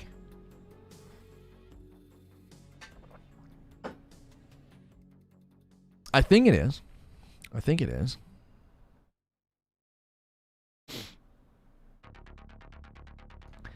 I agree it needs some tender love and care and to do a re-release.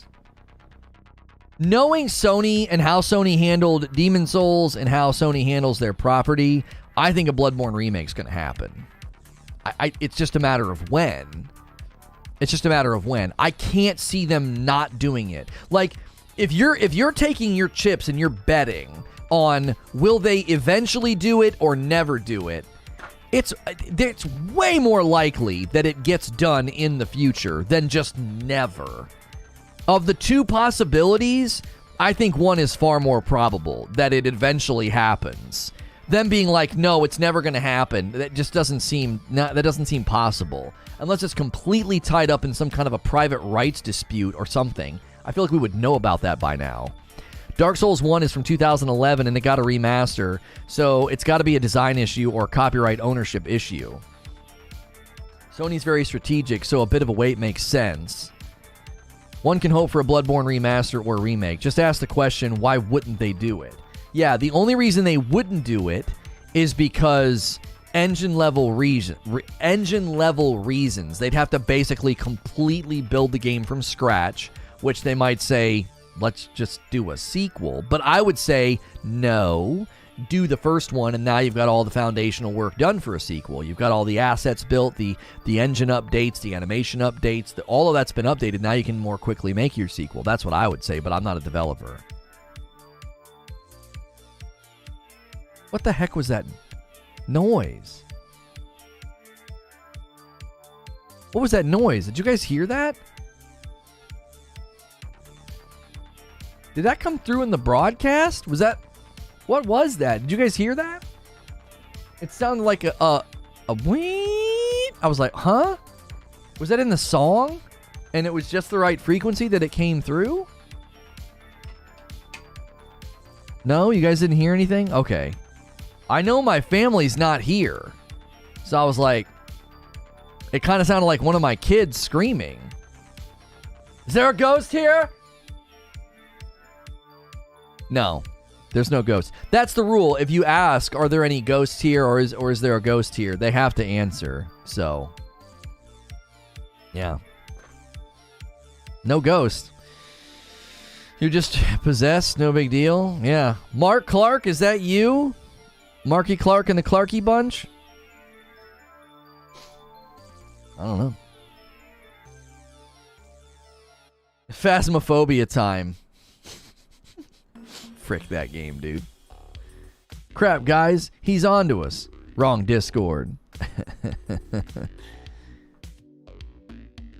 That's hilarious. My work truck made a weird noise at the same time you asked about the noise. Yeah, that was really odd. What if someone yelled back, yeah, I'm grabbing something from the fridge? Well, I'd grab the sword. I only have one weapon down here. I don't have any of none of my firearms are down here. I'd have to grab my sword. And I'd have to Bruce Willis, you know, just go upstairs, like with a sword. I don't even. Oh, I remember where I got this sword. My wife's grandmother's husband gave it to us. It's not like her. It's like her step grandfather, I guess you would call him. He gave it to me. It's like a scimitar or something. I'll just go up with that and be like, all right. I played Ghost of Tsushima and Sekiro. I warn you. I will probably hit the wall with this. And as you run away, young people not understanding the reference. Yeah. You want a gun? Yeah, I was given 2. Yeah, I have 2 in the home. I'm not big on them. I don't go and do things with them. I'm not big on that kind of stuff. But yeah. Is she wearing a Facebook Gaming shirt? Who is that? It looks like it might be a Facebook Gaming logo. Maybe not. 22 and a 9. No, it's like a shotgun and then a little teeny goofy, like a 38 special maybe. He gave them to me. I was like, what in the frig is all this?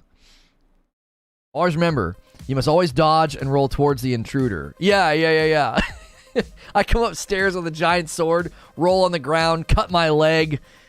He's like, what are you doing? I'm just robbing you. What is this? I roll on the ground, stab my own leg. I'm like, oh my gosh. Take everything. Miyazaki will probably not lead a Bloodborne sequel. Yeah. Listen, I don't know. Like, to me, if Sony can, Sony will. That's the issue. It's not a matter of like, oh no, we gotta rebuild the game. I don't think that would stop them. If Sony can, Sony will. The only thing that would stop them is a genuine rights dispute that they can't get through, like a red tape situation, you know? I think that would lay the groundwork for Bloodborne 2 as well. If they remake the game from the ground up, they'll learn all the things they need to learn to make like a next-gen Bloodborne 2. Could have been the wind. Weather's picking up. It might have been. Oh, it might be raining. It might be storming. Yeah, severe thunderstorm watch for my county. That's exactly what it was. Yeah. It's probably just some... They always do that in the movies, you know? There's like a dinosaur from hell outside, like scratching at the window. They're like, maybe it's the wind. You're like, it's not the wind. You're going to get eaten. Which doesn't exist. Sony literally contracted From for Bloodborne. From has zero rights to it. Got it. Is Fall Guys tonight or last week? Fall Guys is next week. It goes free to play in a couple of days. So Tuesday next week, it goes free to play. So on the 24th, Friday next week, is the big Fall Guys community game night. We'll be talking about it all next week, every day, to remind people. That one white person. What was that noise? That was scary. Let me walk toward it. That's right.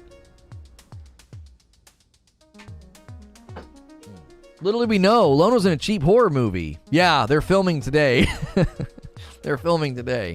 I got a squib underneath my shirt.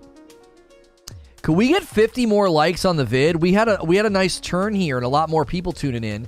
If you've been here before, thanks for tuning in for a From Friday. We'll continue my Elden Ring No Summons run in a little while, but we're talking about the Elden Ring patch, the lack of optimization. Now we're kind of on the Bloodborne remake discussion. We do this every Friday. We kind of break down FromSoftware games and play FromSoftware games, so make sure and hit subscribe and the bell button if you've never been here before. Just realized I was on Top Chat. That's the biggest L I've taken all day.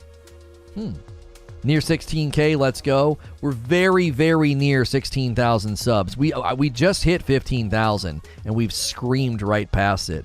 Yeah, we're like 60-something subs away from that. Let me give you guys a total member count, because you guys went crazy. You guys went crazy on the member gifting. And let's see. Let's give you a total member count. We haven't checked it in a while. It went bonkers last week. 1608 1608. So recently unlocked Lono Shrug, Lono Blind. Blind is not offensive. And Lono. What was one of the other ones we recently did?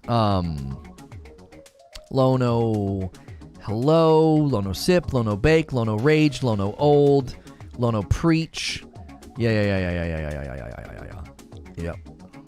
There you go. Lot of great emotes. Let's go. I don't know a single thing about Fall Guys. Time for you to take revenge for all those Halo headshots. That's right, Expiry. That's right. Will those emotes go away when the subs go away? No. They don't go away. That's not how you. I think Purple did that for a while, and then they stopped doing that, and YouTube's never done that. YouTube's always been like, once you unlock it, it's unlocked. You've got it. Now, it'll be a lot harder for us to unlock the next level, because we would need like 1,800 members. So, all next month, I'm just going to give you guys a heads up who went crazy and gifted members. All next month, we'll be in a pretty sharp free fall down by a lot. And we'll see how many people jump back in. We could set like member goals every month, like, hey, at 1,000 we unlock this, at this one we unlock that. We could do that every month, because we will, I'm just going to warn you, this is not an alarming thing. We know this will happen. We will drop very quickly, because as soon as those members lapse, they are not a member anymore. It won't auto renew. Now they'll have the option once they come in and they're like, oh, I don't have a badge. They'll have the option to jump in on their own. So we'll see how much they enjoy the members' content in the month of June, and if they enjoyed it enough, we'll see how many people jump back in. Someone mentioned a Castlevania-like game earlier. What was the name of it? Last Faith? Was it Last Faith? It's in my wish list. There were so many great games during all the showcases, and I know it's near the bottom. The Last Faith is a Metroidvania Souls-like pixel graphics violent gore game coming in 2022. We've got some great games coming to the to our First Look channel. We've showcased some great games over there. I've got some more on the way. We'll do one more today, and then I'll play a bunch over the weekend, and we'll hit you with some more next week. There were a ton of great little indie games announced, and a lot of them had demos, so we checked them out, and we throw them over there on Reforge First Look. Your wish list is near full. A talented streamer normally doing his job, living a happy life with his wife and kids, until he hears a subtle sound that he attacks the like button. That's right. Ooh, those were good neck pops. Lono Blind in a good way. You know what's cool is that they do a Fall Guys on my birthday celebrating 47 years on the planet and 43 years in gaming. There you go. Beyond Set is going live at 12. What was it? Beyond Sunset or whatever it's called? Yeah. We got one going live today at noon. I think it's called Beyond Sunset or something like that. Yeah, we've had a very good, steady trickle of games over there, so make sure you're still subscribed to that channel and support that channel with viewership. Thank you, everybody who continues to do that. Yo, what's good, Random Zero? Trying to do my daily drive-by like and hi, says Silver Subaru. Hope things are going great today. Thank you so much, Silver Subaru. Doing too many things at once. Yeah. Beyond Sunset. Cool little game. The soundtrack's dope. Graphics are dope. Controls are okay. Could be a little bit better, but it's an early demo. So we love to showcase those games over there. Building a nice encyclopedia of first looks over on Reforge First Look. Great little... What is this guy? Who is this guy? Great little channel. Well, let's see here. Let's go through all the things we've talked about. We've talked about the Elden Ring patch. We've talked a little bit about the Elden Ring cut content. Many people think that is sort of the clues for Elden Ring DLC.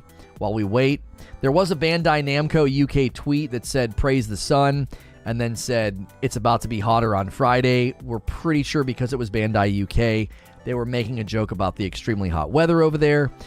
We've kind of talked a little bit about a Bloodborne remaster, what that would look like. We've also talked about how once I'm done with my Elden Ring No Summons run, what game should I play next? People are asking for the Demon Souls remaster. People are asking for, Demon Souls remake. And then the Dark Souls 1 and 2 remaster. And sort of debating whether or not a Bloodborne remake will happen. Kind of got intermixed there. I think if we hit 2,000 members, we should get a hot tub stream. I am not going to do a hot tub stream. I've been trying to think of, I would love to hit 2,000 members this month. I think that would be amazing. We only need, 400 more. You guys added over 1,000 new members, which is insane. I can't think of a good incentive for 2,000 members. I can't. I never want to do anything with my hair or my beard. I don't like that kind of stuff. I don't like hot tub. I don't want to do anything with a hot tub. I don't want to do anything where I'm like taking my clothes off. That's kind of, you know what I mean? Kiddie pool stream? No, I don't want to do that. It needs to be something more in line with what we've done. Like Madam played Elden Ring on cam. Like that was really cool, right? I'm going to eat a steak with ketchup. Like that's, those are things that are attached to me and stuff that I joke about. You know what I mean? When's the ketchup steak happening? I don't know. It might happen this weekend. Distorted just gifted 5 members. Guys, if you are not a member yet, click allow gifts in the chat and grab one of those members. Zelda and Pete the Greek. Oh, good to see Pete the Greek get one. Chandra, Hushroom, and Conks all got a membership. There you go. Thank you so much for doing that, Distorted. Kiddie pool streams are thirst traps for basement dwellers. Is about showing us how you make your steak. We could do a mobile stream. I've got a good microphone to do a mobile stream, and I've got good signal throughout my house showing how we reverse sear it. I don't know. I'll talk about that with my wife and figure out how exactly we're going to navigate that. So, outside barbecue stream, maybe. We got to be careful. Like, I don't want to be showing like landmarks of my, I don't want to be too paranoid, right? Seeing my backyard or my neighbor's backyard, you're not going to be able to tell where I live. But, you want to be careful. It's like, this is my freaking family. You know what I mean? YouTube option still not showing up in the browser for gifted memberships. Weird. Steak with ketchup. I got to unsub now. I love steak, and I reverse sear ribeyes. That's how I prepare them. And I do medium rare. And we've always talked about putting ketchup on a steak is just so insulting. That's what I have to do because we hit 1,500 members. What about a buy one get one half off sale when you hit 2K? I don't know if we want to do anything with the coffee. I don't want to mess with margins on the coffee because we hit a member goal. That seems like a bad idea. Like, it sounds good, but it's like, hey, we just made a bunch of money, so let's just lose it all in a coffee sale. Let's lose it all in a coffee sale. Maybe a cooking stream. It might be happening. Maybe.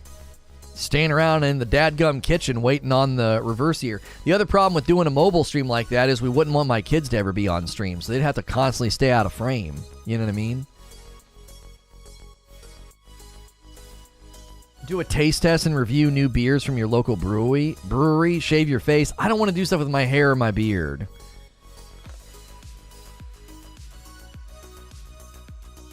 If we were moving more, maybe the volume's not there. Yeah, the coffee volume's not there. We can't do some things. There's some things we want to do with the coffee that we can't do until the volume's there. But it'll get there. Because the channel's growing, the viewership's growing, more people are here every day. That'll in turn start to ramp up coffee sales. And then we'll, this time next year, we'll be able to maybe do some cool things with the coffee. I live 2 hours away from Lono. If I wasn't a complete stranger, I would totally bring you some ribeye from a family butchers ourselves. Better than anything you'll ever buy. I don't know if it'd probably be. I'm not assuming anything, MRI guy, but I go to a local butcher that gets it from a local farm, so that's the ribeyes I buy. I don't buy ribeyes from the grocery store. Distorted Sama gifting 5 more memberships. Ferkmalurf Gaming got one. Ray got one. Chuck Norris got one. Thunder and Mr. Swag all got brand new memberships. Guys, don't forget, as a member, you can watch members-only content. Every Friday night I stream with my wife. Once a month, that Friday night stream is a members-only. They're always members-only every Friday night. But once a month, it's community game night. And next week is community game night with Fall Guys. make sure you're in the Discord. YouTube doesn't put members-only content in front of you very well. So if you're in the Discord, you won't miss out. You'll get the little announcement pings when we go live. Spend all your income on Diablo Infinite at 2K members. Have Lono play the worst-rated games for our enjoyment. Why not tell other things people would support, but most people don't drink coffee? We are working on that, Kenpachi. We have an entire line of merch coming that I think you guys will really, really enjoy. Just be patient with us. Lono and Brono stream at 2K. We're already doing that. There will be a Lono and Brono stream in August. He will be here. Fall Guys sucks? What do you mean? It's a super fun game. It's not meant to be, like, super serious. Lono beer when? There's the coffee, we don't have to abide by we don't have to worry about any sort of FDA stuff. You get into beer and other stuff, and it's no thanks. No thank you. I could get behind playing crap game stream. What about another Quarry-esque weekend at 2K? I mean, if you guys want another Quarry replay and we do a Friday, Saturday, and Sunday night stream, I would 100% do that if we hit 2K members, if that's what you guys want. Because I really want to replay that game with Madam and try to get a better ending. But, you know what I'm saying? I don't know how in demand that would be. Are people going to rally and get us 400 more members for that? Maybe, maybe not. Fall Guys takes a while to find matches. I've never struggled with that. Maybe because I only play when a new season starts. I might not be sampling the game at the best time, at its worst, times. How was the Quarry? It was so dope, man. It was really, really dope. Have you ever played Until Dawn? No, What about Lono hops? We can make our own beer. We would still have to probably abide by some FDA stuff. Anytime you get into actual food, it's a nightmare. Because of all of the laws. That's why restaurants are like one of the worst startups to do, because of all the regulations. It's so hard for them to make profit. Their margins are terrible. The first 3 years they go red and then hope to break even and then hope to get into green. It's terrible. Maybe Lono plays scary games, ones he never plays on his own. For new chat members, being a member here opens you up to more access in the Discord. Remember to sync your YouTube and Discord so it recognizes your membership. Nightbot has the link. Thank you, Distorted. There you go. Why not play Until Dawn with Madam? Lots of regs on alcohol here in VA. Tons of distilleries have left, gone out of business due to costs and regs. Yeah, it just isn't worth it. If you want us to play Until Dawn, I don't know. We'd have to really go bonkers the next couple of weeks. Now, next week with the Fall Guys thing and the community game night, people might rally next week and get us another 400 members, because everybody will be getting kind of amped for the Fall Guys thing. Until Dawn with Madam could be an idea. Not sure how in demand that would be since the game's quite old now. I'm not worried about it being in demand necessarily, Watts, because it's a members-only stream, so we don't have to worry about relevancy and in demand. Now, you might be talking about in demand from members, but yeah, that's not a primary concern for members-only streams because we're playing Goat Sim and Master Chief Collection and Batman Arkham Knight tonight. Like, you know what I mean? By the time we have 2K, Lono will hopefully have a PSVR 2 and a VR headset, play scary games. Yeah. Are you wanting stream ideas that would get views or just as a reward? Just as a reward. I'm not worried about views. We're talking members-only stuff. Like, what could we do if we hit 2,000 members? Like, what would be like an awesome way to celebrate that? $20 tip from Melrose. Grab a couple drinks for you and Madam. Cheers to the channel growth. Thank you so much, Mike. I'm telling you, shirtless vacuuming stream. Get those female numbers up. Master Chief Collection for game night. No. Tonight's a Madam stream. I'll be playing with my wife tonight. Tier 2 members can make my wife and I play games, and those are the 3 games that were picked. Yeah, I saw Alana Pierce's Q&A about Sonic Frontiers. She's not known for being negative and critical. Like, I'm sure she's been negative and critical at the right times. She's not, like, known for being, like, overly negative, and she was pretty harsh. She was pretty harsh with that game. It's concerning. She said it was, like, one of the worst demos she's ever played. Have your wife play The Last of Us. How about a Madam versus Lono stream with side bets?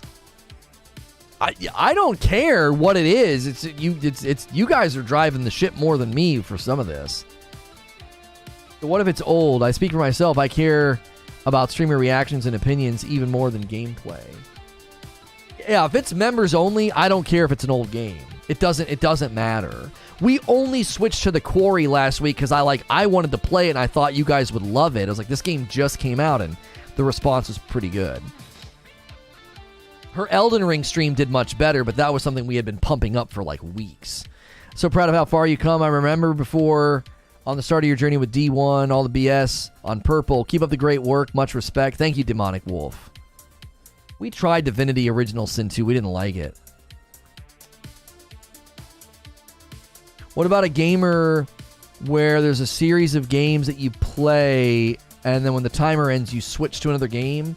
That's kind of what we do on Friday nights, Ray. So tonight, we'll play Goat Sim for 45 minutes. Vengeance requested a specific mission in Master Chief Collection, and then Batman Arkham Knight. We'll play each one for like 45 minutes, and then we'll switch. Like, that's what Friday nights kind of already is. Elden Ring Madam Stream Part 2, Madam vs. Margit. I'd really like to see y'all play another game like The Quarry. It was such a good time. We were all invested. It was like a watch party, like you said, Barrier. Did you play a more traditional horror game with Madam? Maybe. She doesn't like gross stuff. She's not going to want to play some gory, gross game. Jump scares, like something like Layers of Fear 1 might work.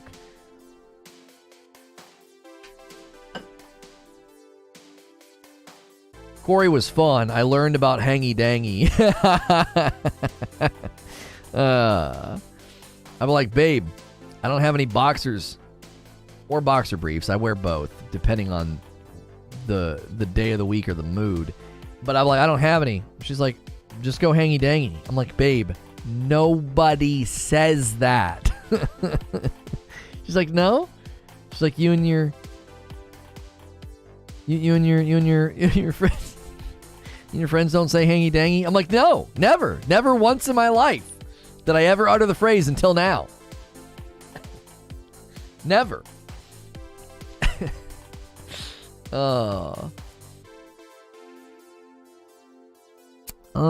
Yeah, we can go to 11:30.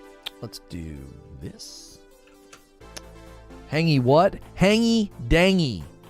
Hangy dangy, like hangy dangling, like it's basically, I told her, I was like, yeah, we would say commando or free ballin'. I said no one ever said hangy dangy. It's not a thing, babe. It's not a thing. And she just, that's just her, man. That's her humor style. She'll insist on something like that. She'll insist on something like hangy dangy.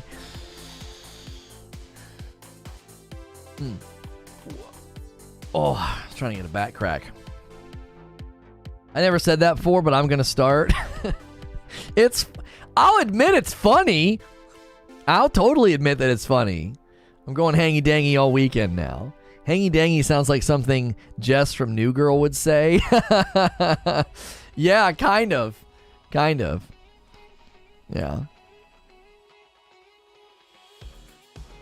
My wife is very, very funny, but in some ways, she is like cliche sitcom white girl. You know what I'm saying? She is. She would not take offense to me saying that. In some ways, man, she's ripped right out of like, you know, she's ripped right out of like a white girl sitcom, you know? Oh my gosh. Okay. Let's do that, and what? Oh, I already got all the. Okay. I'll use some gateway. Okay.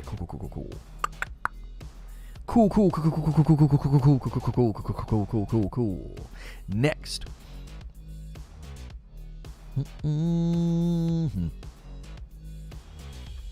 We'll make it an 8, and then we'll go 11:30.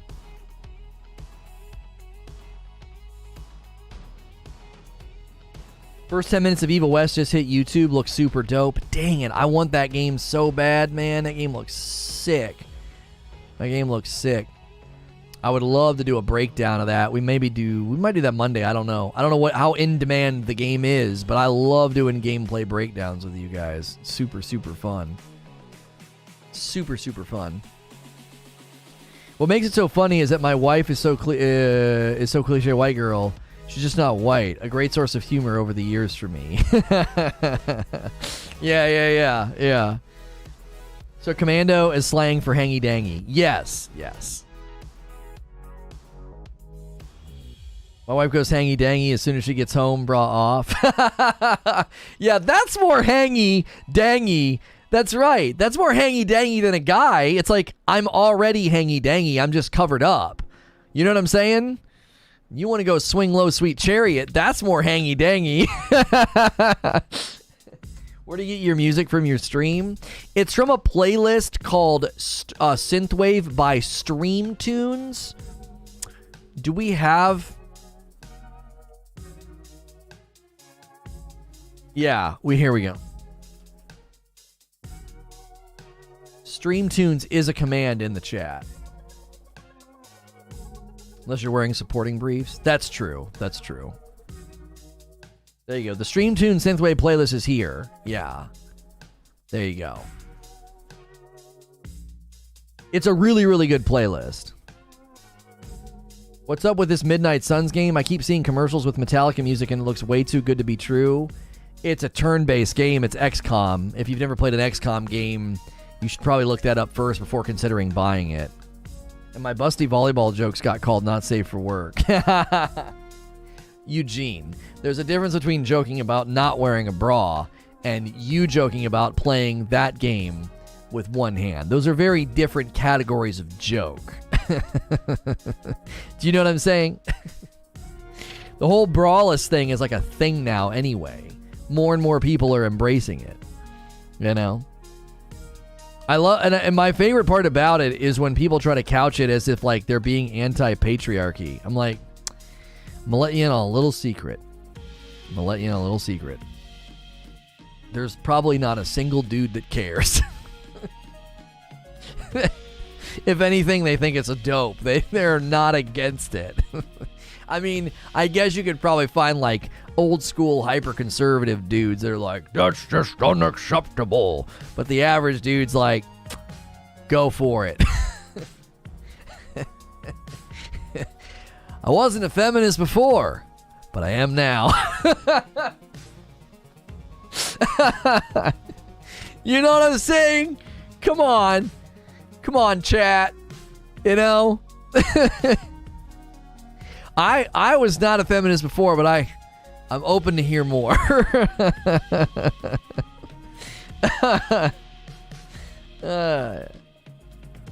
You guys do meetings anywhere? Oh man.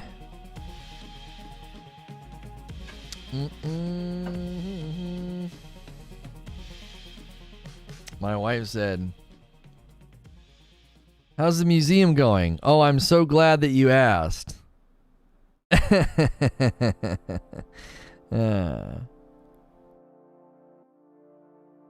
Cute.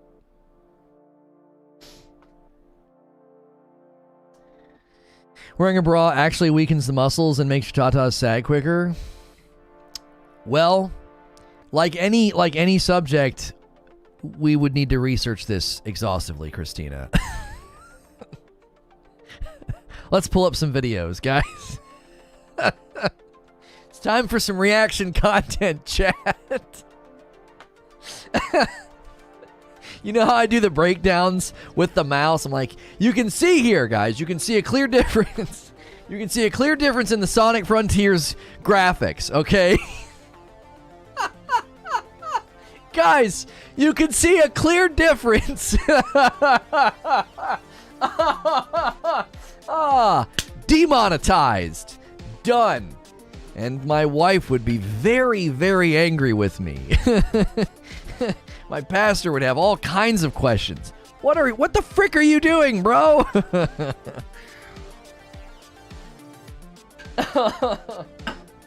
let's turn up the contrast. Let's turn up the saturation, guys. Come on. It's purely scientific. I don't know what everybody's getting so upset. Why is everybody getting so angry? You guys are just anti-science. That's all. That's all it is. That's all this is. Just a bunch of anti-science, censorship people. Oh, that's funny. Wait. Oh, it's in there. It's in there. I can't get it. Hilly, feel free to use my chest for the control group. Wait, what?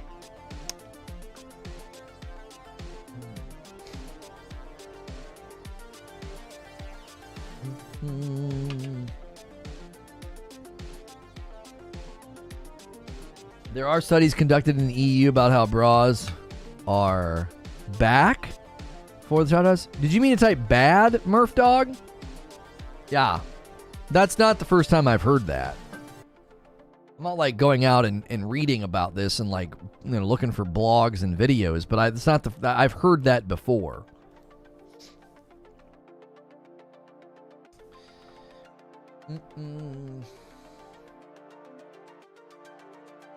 Oh, I can't get my back to pop, dude. There's like one down there. Hey, y'all. What's good, Zubair? Y'all are part of the patriarchy. Not anymore. Not anymore. That's the secret. I'm just telling you, if you're trying to really win men over to feminism and you really want them to, abandon their patriarchal thoughts, that's the key. Like Steve said in Stranger Things Season 4. That was such a funny bit. I'll start checking in Europe. You guys check in US. We'll compare notes later. They like have a meeting like at the National Feminist Convention. They're like, we hate to admit that we hate that this is the reality, but the key here, the real key to getting men to buy in is it's boobs. They're all like, this feels like a step backwards. It really feels like a step backwards, but for the cause. It's for the cause. Feels like a huge step backwards. Seriously, what kind of a slacker would miss any of these shows? That's right.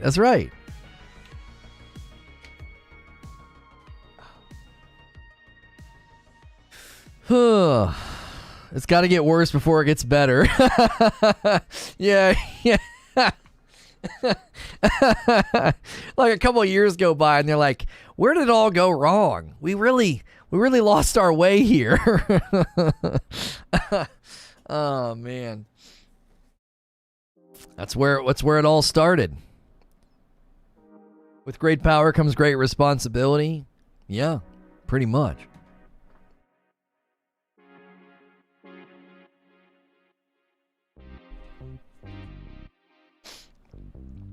Well, we have really gone well off the rails today. We've gone well off the rails. We talked the Elden Ring patch, we talked Elden Ring cut content, Elden Ring DLC, then we talked Bloodborne remake, and now we're talking about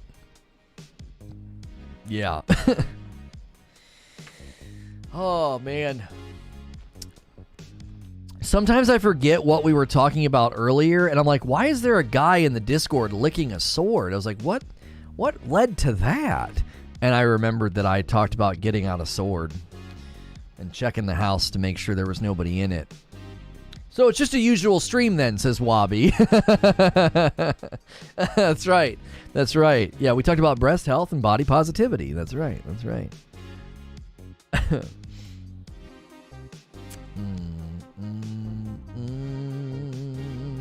I tell my kids to get good. This guy says this is the funniest thing I've seen. Yeah, the get good, the telling my kids to get good. that short's up today. And then my Starfield rant has been doing pretty well too. My Starfield rant's doing pretty well. If you guys haven't done so yet, please do me a favor and smash the like button. We've had a decent start to the day. We've had a decent start.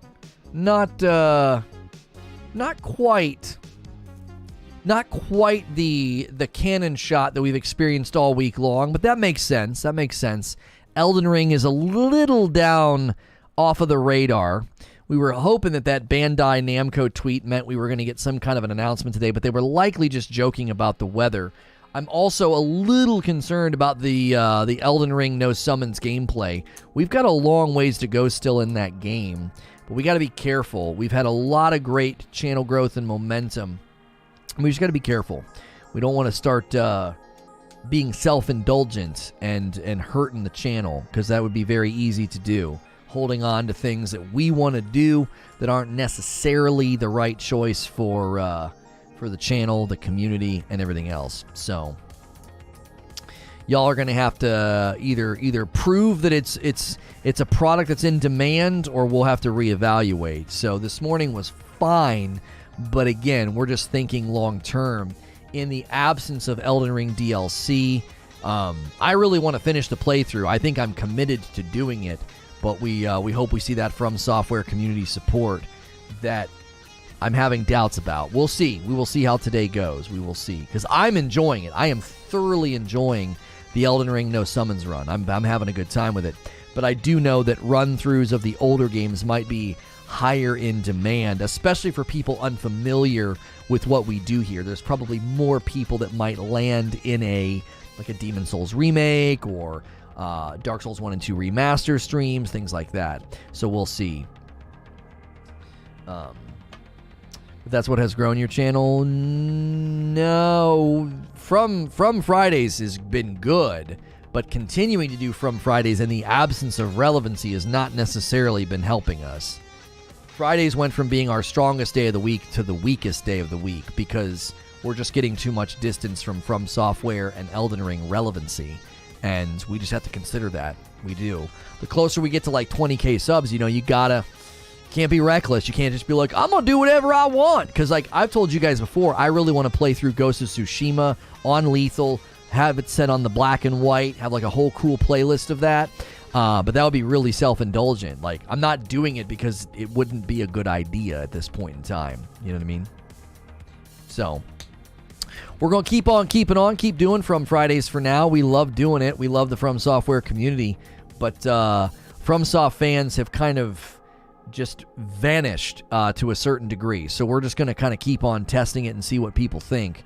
I think that the No Summons playthrough has been very good. I think it's great content. You can see a clear change in how I approach fights. It's actually changed my mind about the game. Some of my criticisms, I didn't do a full Elden Ring review. I never did it, but some of my criticisms and thoughts have changed a little bit. I still feel like the end game has flaws and things that I don't like. So don't sell yourself short. People watch Asmon while he just talks and watches YouTube. It's a streamer more than the game.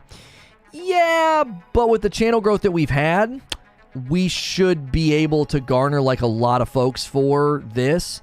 The worry would be, again, that people are clicking for relevant news, relevant topics, relevant discussions, and Elden Ring just kind of hasn't been there lately. So we're just monitoring it. I'm just letting you guys know, if you love From Friday, just, do your best to be here, get your FromSoft homies here, because it is something we have to consider. When I can do an hour and a half long stream breaking down news about Sonic and we absolutely crush it and meet hundreds of new people, that has to be considered against doing something that's self-indulgent, And there are streamers that get to a certain size and can do whatever the frick they want. Asmongold is a good example of that. And we'll be there one day. I believe that. I truly do believe that. We'll get to a point one day where I could do a Ghost of Tsushima playthrough and just do what I want, and people would dig it, support it, and it'd be fun, The game will come back with DLC. Oh, for sure. We're in a great spot when DLC lands or there's an announcement, because we have a ton of FromSoftware fans here that'll be like, oh my gosh, I want to see what he thinks, I want to see him play it, etc. So I'm halfway through my last playthrough to finish my platinum, and I just don't care enough to finish it. Yeah, playing through the game that many times I always experience that. I always experience that. It's also the news cycle. Yeah, there's just other bigger stories. Like, we've covered Starfield 3 times this week, and every time it was an absolute banger. And I'm like, oh my gosh. So we're going to continue to hit that game anytime there's news about it, because it hits close to home with my specialty. Lots of people care about it, and it's a great debate. It makes for great content. You know what I mean? We've had some wonderful debates and discussions about Sonic and Starfield. I have a really, really good outline and sketch for a Redfall stream. I'm kind of waiting if the devs are going to respond to see if that could add a little bit more meat to the discussion and give them the opportunity to say something. So, yeah, Diablo 4 as well will be a game we continually revisit and analyze. Yeah, Diablo 4 has been pretty hot. Diablo 4, Starfield, Sonic. Those are the 3 topics for the Reforge Roundtable this afternoon, by the way. Sonic, Diablo 4, and Starfield. It should be a good show with me and Mike. Ginger's out of town, so we tried to get Josh Strife Hayes, but he was busy and didn't get the ping. So he'll be on the Reforge Roundtable soon. We haven't locked in a date yet. So we are trying to get more people on the roundtable to be like guests and to join us. And we were going to have him step in Ginger's absence, but he's been a little busy with the Diablo criticism. One of the reasons we want to have him on. See the new Ninja game, our Team Ninja game? Yeah. Wolong. We covered the Wolong info on Reforge Radio. There was a Reforge Radio episode this week, the rundown, where we run down through gaming news, and I broke down everything about that game. It actually has me way more interested. The producer of Bloodborne is working on it, and he had some really, really good thoughts about where they're wanting to take the game and what they're wanting to do with it. So I am pumped. I think it looks very, very good.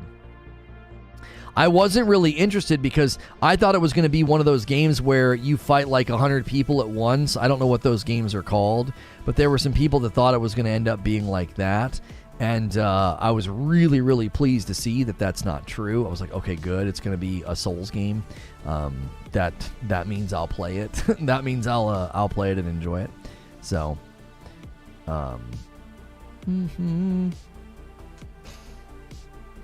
Josh Strife's good people. I watch a lot of his vids. Yeah. I would actually have a pretty healthy disagreement with him. I would love to do this where he has some thoughts on microtransactions in Diablo 4 that I don't agree with, and I'd love to debate it with him. I think that'd be fun. I saw some tweets from him that was essentially, I'm paraphrasing, so he could flesh this out more on his own. I want to be respectful and charitable. I don't want to like misspeak for him. But essentially he was saying like full price games that have earnable stuff, cosmetics should not be in there and sold. He wants them to be earnable. And I don't know if I agree with that in the climate that we're in now, with budgets and margins and prices and how games are monetized. I don't think a one-time purchase for an ongoing game is reasonable. I just don't think so. I think they have to have monetization baked in. It's a question of whether or not that monetization is good or bad. And I think non-game impacting cosmetics are literally the best kind you can sell. So, Neo is the closest Souls-like to the Souls series I've ever played, TBH. Very interested in Wolong. Yeah, I like that they're going to the Chinese Three Kingdoms and Chinese martial arts. I think that'll be cool, because that's what the one interview said. That's what stood out the most, was the fast, fluid Chinese martial arts. It made it feel very different. That has me excited to start to delve into a new style a little bit. I don't care about them selling their crap as long as there are achievement-based cosmetics that are only earned. I think you do need both. I don't want to be walking around looking like I climbed out of a dumpster and then you have all this amazing stuff for sale. Like, if I go and beat like a really hard boss or work my way through the campaign, I should be able to always look really cool. I have a lot of confidence that that's going to be the case. From what I've seen already of Diablo 4, I severely doubt I'm going to be like, I look like trash if I don't spend money. Like, I don't think that's going to be the case. And I also think it's subjective. We always had this debate with Destiny 2. They put the best looking stuff in the Eververse. And I was like, no, they don't. Number one, it's subjective. Number two, there was stuff in there sometimes that was just butt ugly compared to the awesome stuff on the Battle Pass. You know what I mean? I have agreed with Josh. Micros destroy the game. The game doesn't have to cost $60. Any items that are sold have no value. Yeah, I think I think a game at 60 is a standard that won't go away for a long time. And I think having ongoing support and ongoing, experiences, and then having micros where they sell vanity items that are non-game impacting, I'm 100% fine with. You know what I mean? Yeah, they do, and they still do, honestly. I never have agreed with that. I've never agreed with that take. There were numerous seasons where the Eververse stuff was ugly. Just totally recycled. They were doing the weapon manufacturer armor sets. They were hideous. They were so ugly. And then the stuff you earned from the battle pass were way cooler. Yo, it's good, Donovan. I am practicing my English while listening to you. Oh, well, welcome, Damien. I think Wukong isn't supposed to come out until 2024. Wulong. Or are you talking about Black Myth Wukong? It's getting confusing. There's Black Myth Wukong, and then there's Wo Long. Which game are you referring to? Plenty of terrible Eververse gear. Granted, some of the newer ones are pretty dope.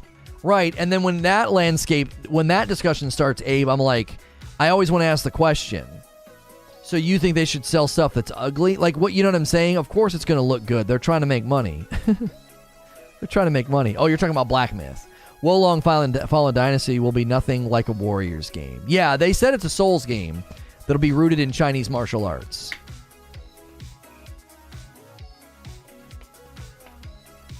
What's up? I'm back. Welcome back, Duncan. If you guys are just tuning in, we've covered a whole gamut of topics today. The Elden Ring patch, how there's still a lack of optimization in the patches. We've talked about Bloodborne Remake. We've talked about, what we're going to be doing with From Fridays going forward. What kind of games you guys want to see as we're nearing the end of the Elden Ring No Summons run. I'm on the back half of the game now. I think this is where it's going to kind of slow down and get tough, though. Although I beat Margot pretty quickly. Not that he's a huge check, but still. Like, he's not a huge skill check. At least he didn't feel like one. 300 likes. Way to go, chat. We did it. We hit 300 likes. It's all preference. I might hate it, but others like it. But plus, the microtransaction stuff should be special. Look better than some other stuff. If I'm paying, I need some dope-looking gear. Right. May not be the most ideal, but why would you subject yourself to old Kingsfield games? I'm not sure what you're saying. For whoever cares, Final Fantasy VII Remake is on Steam. Look at that. If your game requires money, you need a submodel. If it's standalone, you sell it. I don't see where micros fit without making the game worse. I think that's way too dichotomous, and I just think that's way too dichotomous, Hilly. That's a false binary in my mind. You're just creating if it requires ongoing funding, then just do a submodel. What? You don't see where micros fit? So, a battle pass that you buy every 3 months and some cosmetics, you feel like that makes the game worse. But in what way, though? Right? Oh, would you play them? I don't know. Plenty of games do it. Path of Exile works with micros? Yeah. Path of Exile works. Elder Scrolls Online works. Destiny 2's system works just fine. Please don't make me defend Destiny. Those frickers. Their system works totally fine. Like, ongoing battle pass and cosmetic items, it works. Like, that honestly works better than subservice, because subservice would immediately kick people out. Elder Scrolls Online is bad. I give no quarter to that. That game's done just fine. Because that's loot that would be earnable for achievements. The best looking stuff is sold now. That's just pure conjecture and projection. You don't know that. You're presuming that the art department that designed all those things to be sold in a cosmetic store would have designed them and put them in content. Like, that's just presumptive and projection and conjecture. None of that's rooted in facts. Like, you don't know that that's the case. They say, we need ongoing microtransactions and monetization. How do we do it? Let's get an art department up and running. Let's create some cool cosmetics and let's sell them, whether it's Fortnite or Destiny or any of these games that go with this format. There's no way to know. Like, you're basically comparing two extremes. So they don't do the ongoing microtransactions in the Battle Pass. They do a subservice, and then they just take all those pretty things and put them in the game. But if the subservice shoves so many people off the table and your game population tanks, your game's not better, your game's dead.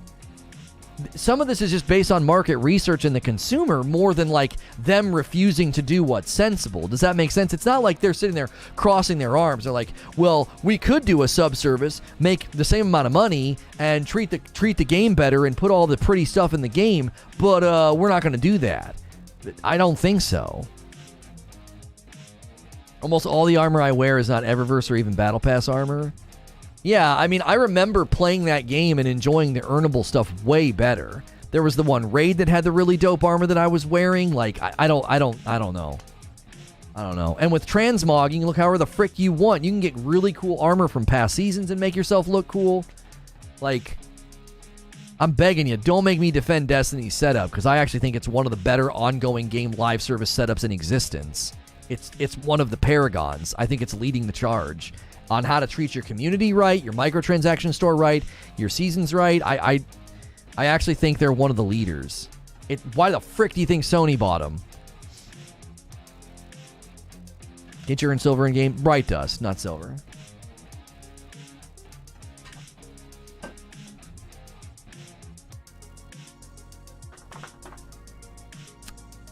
Yeah, Eugene's got 111,000 Bright Dust.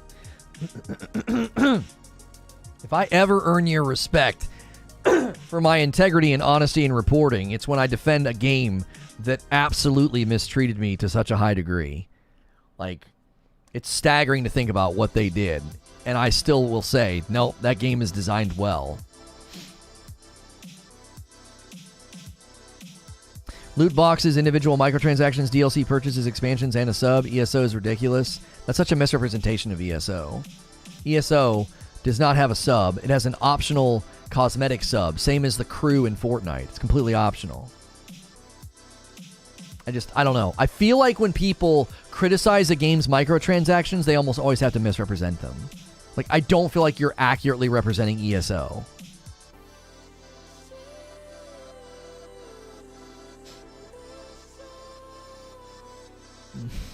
Kind of mad that Overwatch 2 is doing battle passes. I don't do FOMO, so I basically gloss over most games and do battle passes besides Sea of Thieves.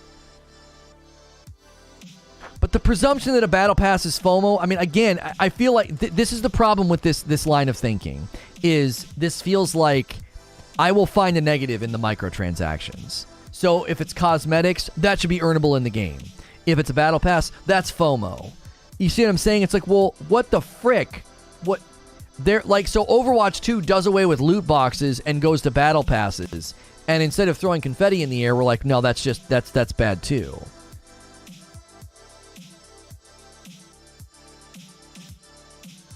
Diablo 3, I can earn all the top tier loot and all the transmogs. That is better.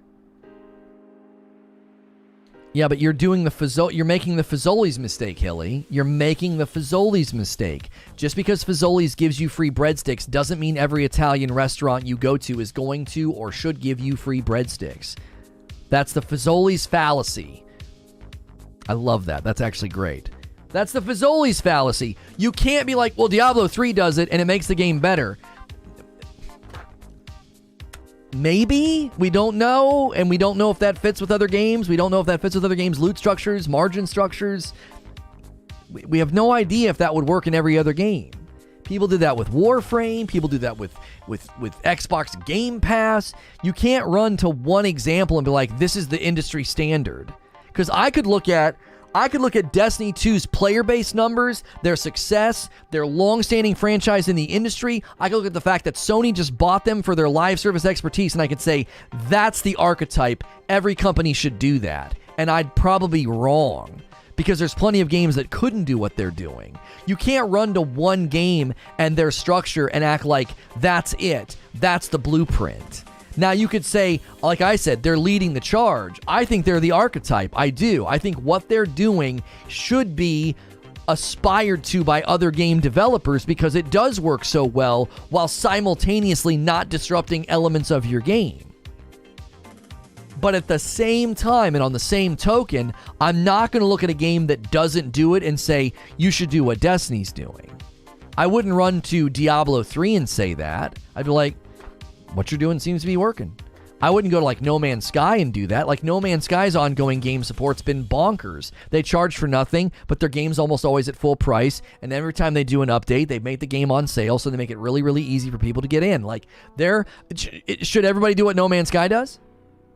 Should everybody do what No Man's Sky does? Reinvent your entire game over the course of 3 or 4 years, never charge a dime for any of the updates, and have your game at full price most of the year, put it on sale anytime you do an update, and then start doing Expedition seasonal content, all for free. Should I do that? Like, is that fair? Is it fair to look at No Man's Sky, Hello Games, their size, their operating costs, their budget, their production, their bandwidth, and say, everybody should do what Hello Games does with No Man's Sky? No, it'd be ludicrous for me to claim that. Like, you're doing the Fazoli's fallacy. You can't run to one business structure and act like every other game should do this, and the people that don't, their game is worse for it. I don't think it's a compelling argument. It just doesn't make for a compelling argument. It's too narrow, it's too unidimensional. All games are different. Their communities are different, their structure's different, their production costs, their bandwidth, their margins, it's all different. Richard post after saying that, I wonder if there may be some like duplicate credit like Overwatch 1 did. Yeah, I don't know. What would the credit be of no loot box? I agree, one box solution's not going to work for everyone, but I look at every game now, and if it's a looter shooter and gear cosmetics are outside the pool in the store, I'm out. I would severely wonder how many games you're just not going to play then, Hilly. You're going to just not play so many games then. You walk away from a game like Destiny on that principle. That's to me, that's bonkers. I can't imagine walking away from Destiny on that principle. What did you do before YouTube? I worked for a small tech company for a year, and then I ran my own business for 2 years doing graphic design for local businesses. That was like 8 years ago. Yeah, you're never playing anything. That's what I'm saying. Like, what are you going to play? You can't play Elder Scrolls Online. You can't play Destiny 2. You probably can't play Diablo 4. Let's say Diablo 4 is pure and there's no pay to win at all. You're not going to play it? They're going to sell cosmetics in Diablo 4. You're just going to skip out on principle? That principle seems so far-reaching. Extremely far-reaching. Yeah, you're going to run back to Diablo 2 and 3? You're just going to live back there forever? Lono was a designer. I've been a graphic designer for 5 years now. Yeah, Self-taught. I had 170 clients with about 30 to 50 repeat clients on a regular basis. I wasn't anything special. I could just work for a low fee and quick turnaround. That's why my thumbnails and this right here look pretty good. This is Creature, like this is me. My thumbnails are Creature set the template, but I create most of them for this channel.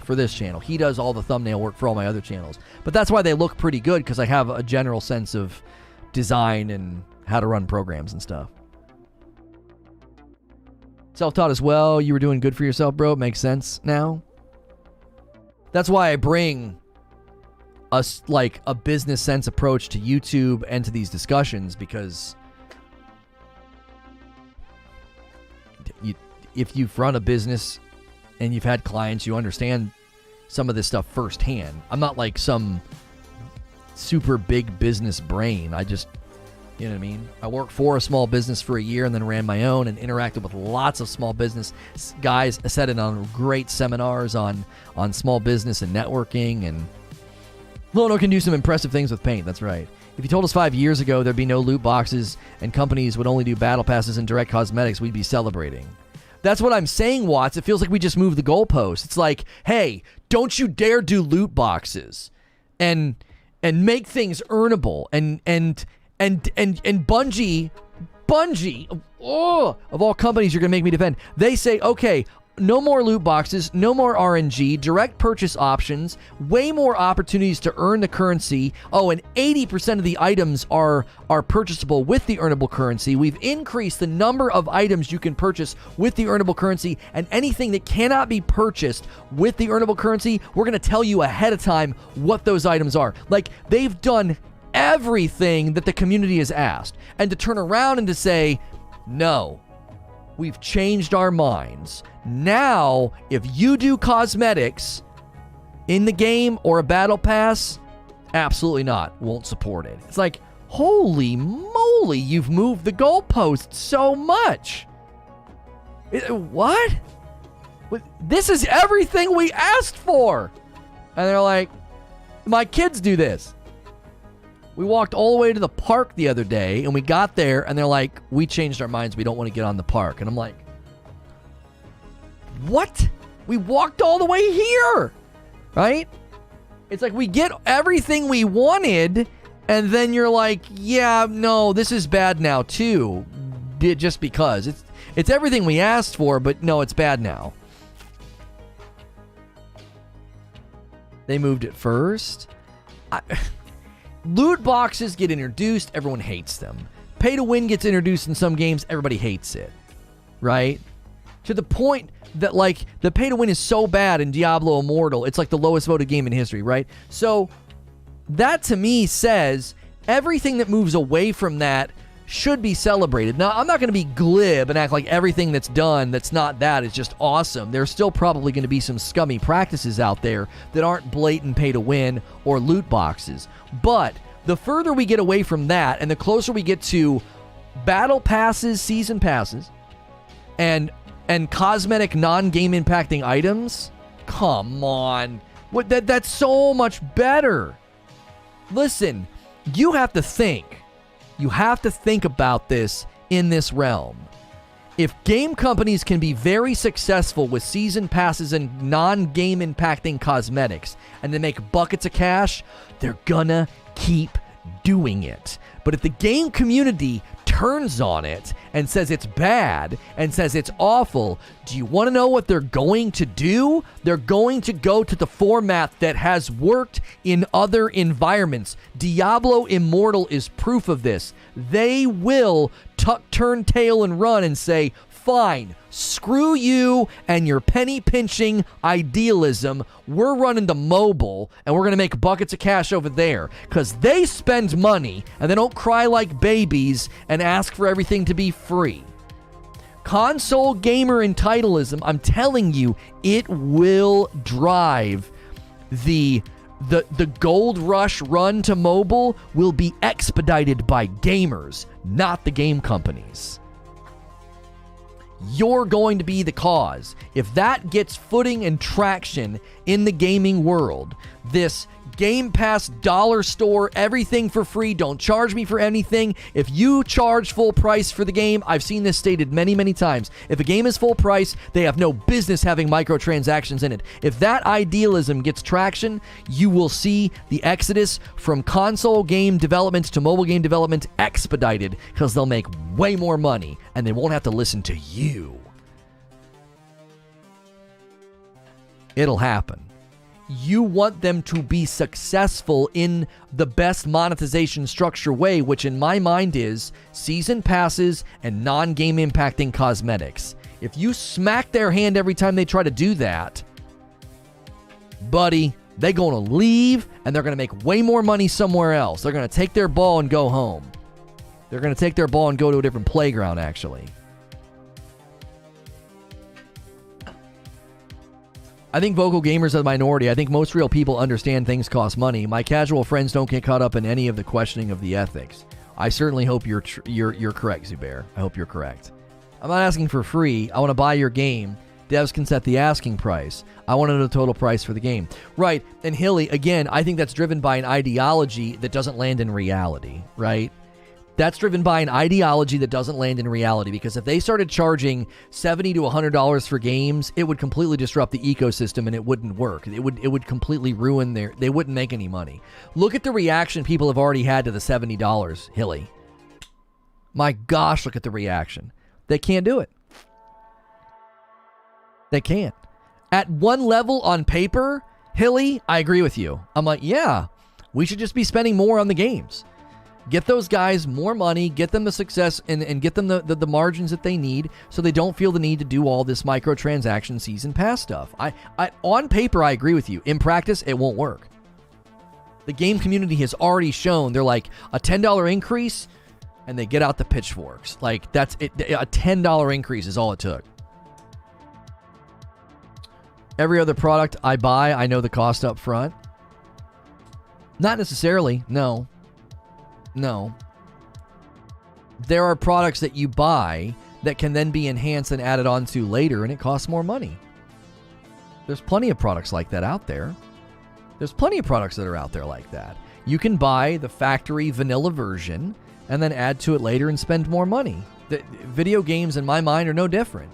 You can buy that game, play that game, and enjoy that game, and every single piece of that game that they created, you're not entitled to it. What about DLC? What about DLC? Are they not allowed to charge for DLC? Like, if they were... This is something that is a common trope. Oh, they have planned DLC when the game releases. They're already working on the DLC. Yeah, that should be in the game. I'm owed that. I shouldn't have to pay for that just because they were working on it. That's a thing that people literally think.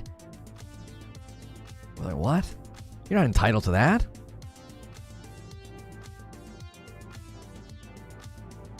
Look at the memberships on this sub. Selling one person, we were at 50. Letting some people buy more at their discretion, triple the number. A few spend a lot, like microtransactions. It helps everyone. Yeah, it's like literally going to put this business on a path that I needed to be on to do things I want to do for my family, as well as people around us. I told my wife yesterday, I said, we're like a year away from being able to do what we used to do. Like, we had friends who needed a new dishwasher, and we just did it. Like, I just love doing stuff like that. You know, and I don't tweet about it, and I don't take a camera crew with me, but it's like not being able to do that has just been so frustrating. It's been so frustrating because that's just a part of me that, like, I never tweeted about this stuff. I never went out and asked for claps on the back, you know, charity stream, look at the check I wrote. Like, I never did that, but I loved doing that, right? Yeah, the few empowering the many, like the few are empowering us to do that. Like, I'm so excited that we're actually going to get back to that place to where we can just be like, we have friends in need, take care of it. Don't even ask. Don't even question. I don't care. What do they need? Do it. Like, I got to do that for like 6 months. They don't do it because they wouldn't push volume of inventory. It's a little to do with narratives. They do market research on pricing. Yeah, it would kill volume. A game that costs $70 with no micros, most people won't complain about. A $70 game with a paid battle pass, paid cosmetics, paid services and materials, and paid currencies, now that people aren't ready to accept. Nor am I. All you have to do is look at the dialogue from the gaming press and the gaming community about how people could save $10 on Horizon Forbidden West, and look at how people reacted to the $10 optional price increase for the Ghost of Tsushima's Director's Cut. And no, I don't agree. No. The gaming community has rejected price increase at almost every turn. Even the platform that is used to buying games at full price and has their virtuous cycle or whatever the frick they call it. Even that community is like, no. To further this, which is better, $5 memberships with $25 gifting or a $25 membership with no gifting? I'm pretty sure the former is going to generate way more cash than the latter. Yeah, because it spreads the experience around, right? And then we might get converts. That's my real question, is how many people convert next month on their own because they liked it so much.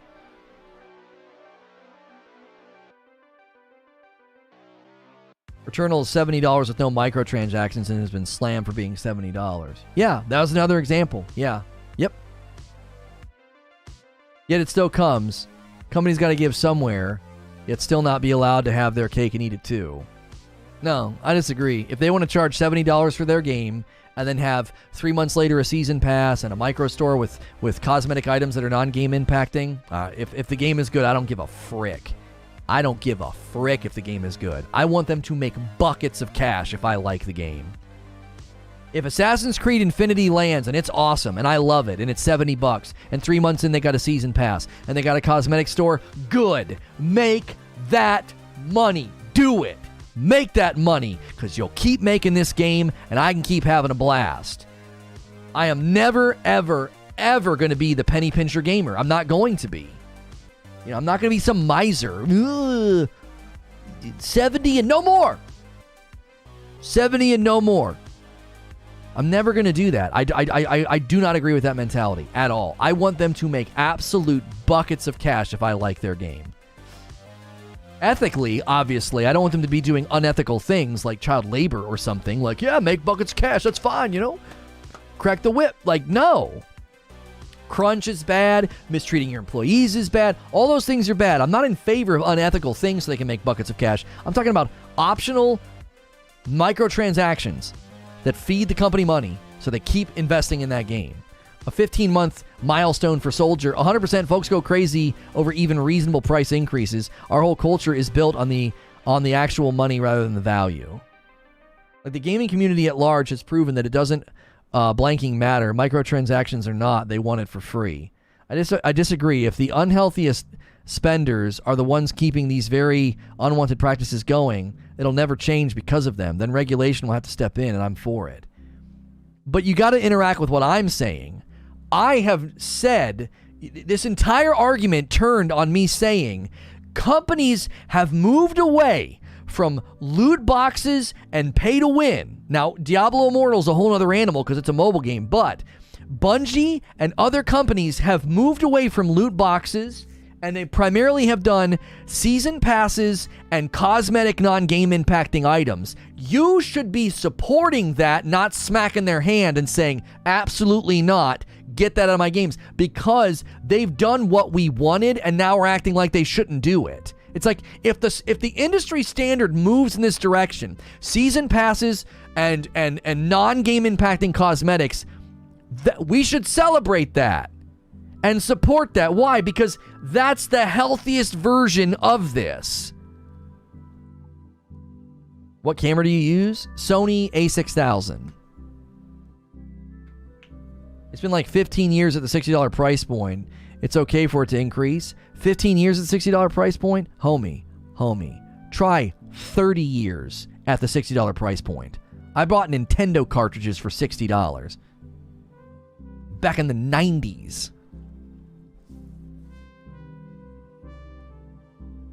I don't agree that cosmetics are non-game impacting. Okay. Fine. I mean, that's idealistic and that's not factual. There's no factual argument to be made there. That's total idealistic perspective, and you're welcome to have that perspective. That's totally fine. But I don't find that to be factual or rooted in reality. You being able to buy some twinkly star to put on your cheek in some goofy little game is not game impacting. It isn't. Unless they literally don't let you earn anything in the game and you're literally naked, you're running around in a diaper, unless they do that, that's the only time you could say, oh, it's game impacting, because you literally can't look cool unless you spend money. I would agree with that. Nobody's doing that.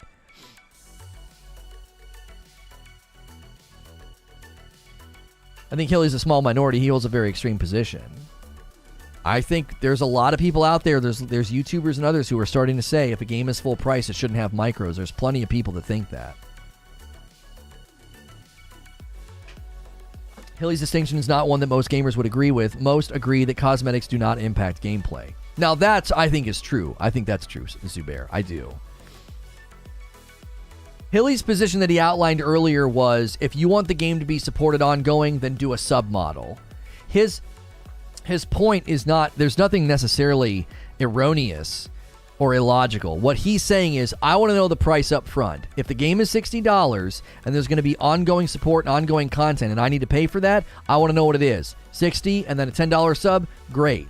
If you got a $60 game and you got micros here for cosmetics and you got micros here and season passes there, he's like, no, I want to know the full price of the game.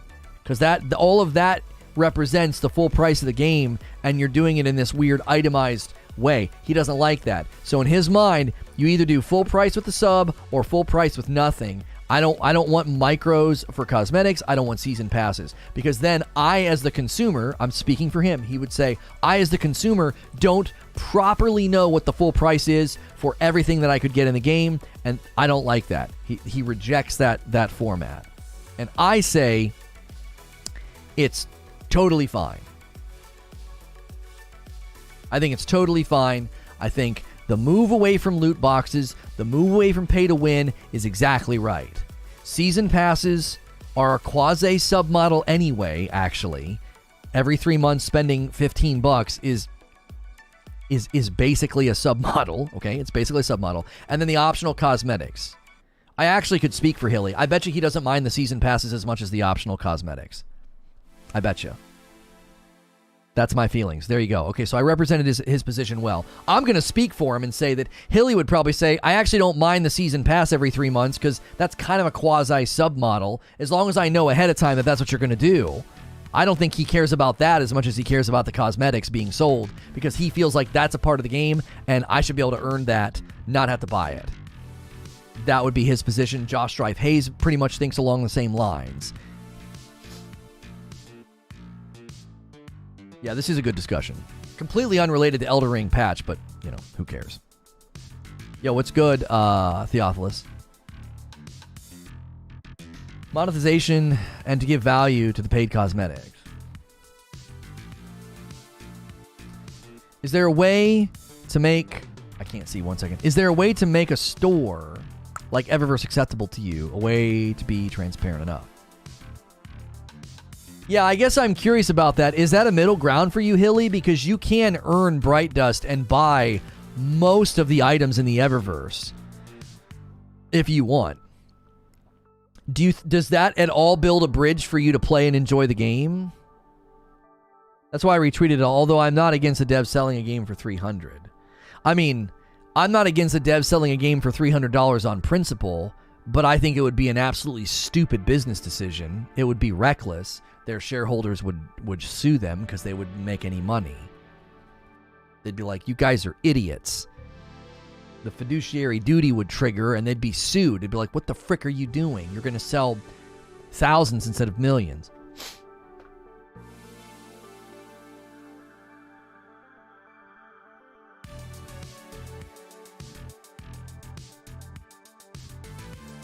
Distorted says...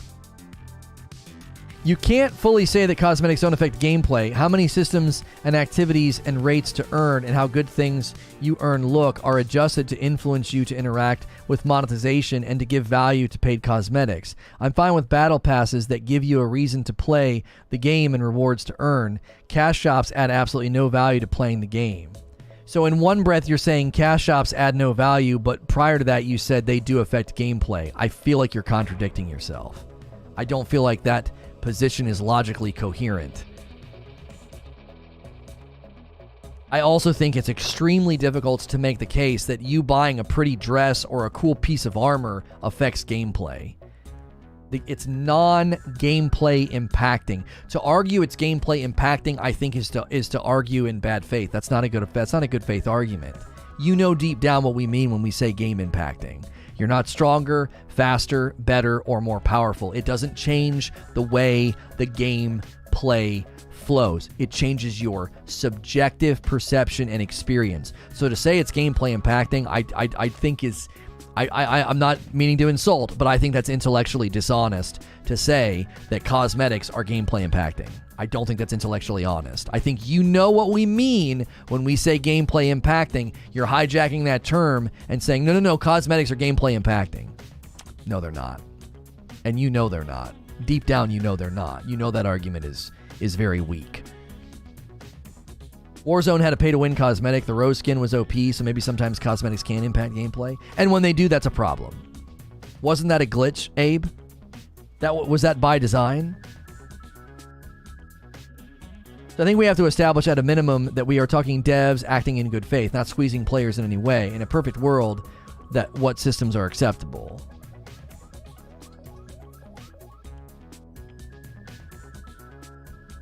Battle passes are... I heard the noise again. It must be something outside. Battle passes are essentially subsidized portions of the cash shop. Right? I was born in 92, and games used to be more expensive than now. I have no problem spending a little extra for DLCs or cosmetics. I think moving the price on games is going to be tough. A whopping $10 has been a tough sell for people. A whopping $10 bump has been a tough sell. In-game things would definitely be adjusted, such as earn rates of what you earn to make room for cash shop cosmetics. That's just presumption, conjecture, and projection. There's nothing about that that is factual or even relevant to the games that we're discussing. That's not even relevant. That's just presumption. That right there is on the same. That's the same thread. That's the same fabric of all the Starfield crap. It's like you're just presuming what they're going to do and projecting. Oh, they're going to adjust drop rates, so you go spend more money. What? What are you talking about? Who's doing that? If a game does that, call them out. But who in the frick's doing that? There's nothing out there that shows it doesn't happen either. So just as presumptuous to defend it. I'm not defending it. You're arguing from silence. I'm not doing that. I'm not saying it's not happening. I'm saying you'd have to substantiate that it is in order to claim that this is wrong, right? You can't just like presume people are probably stealing money from the cash till at your store.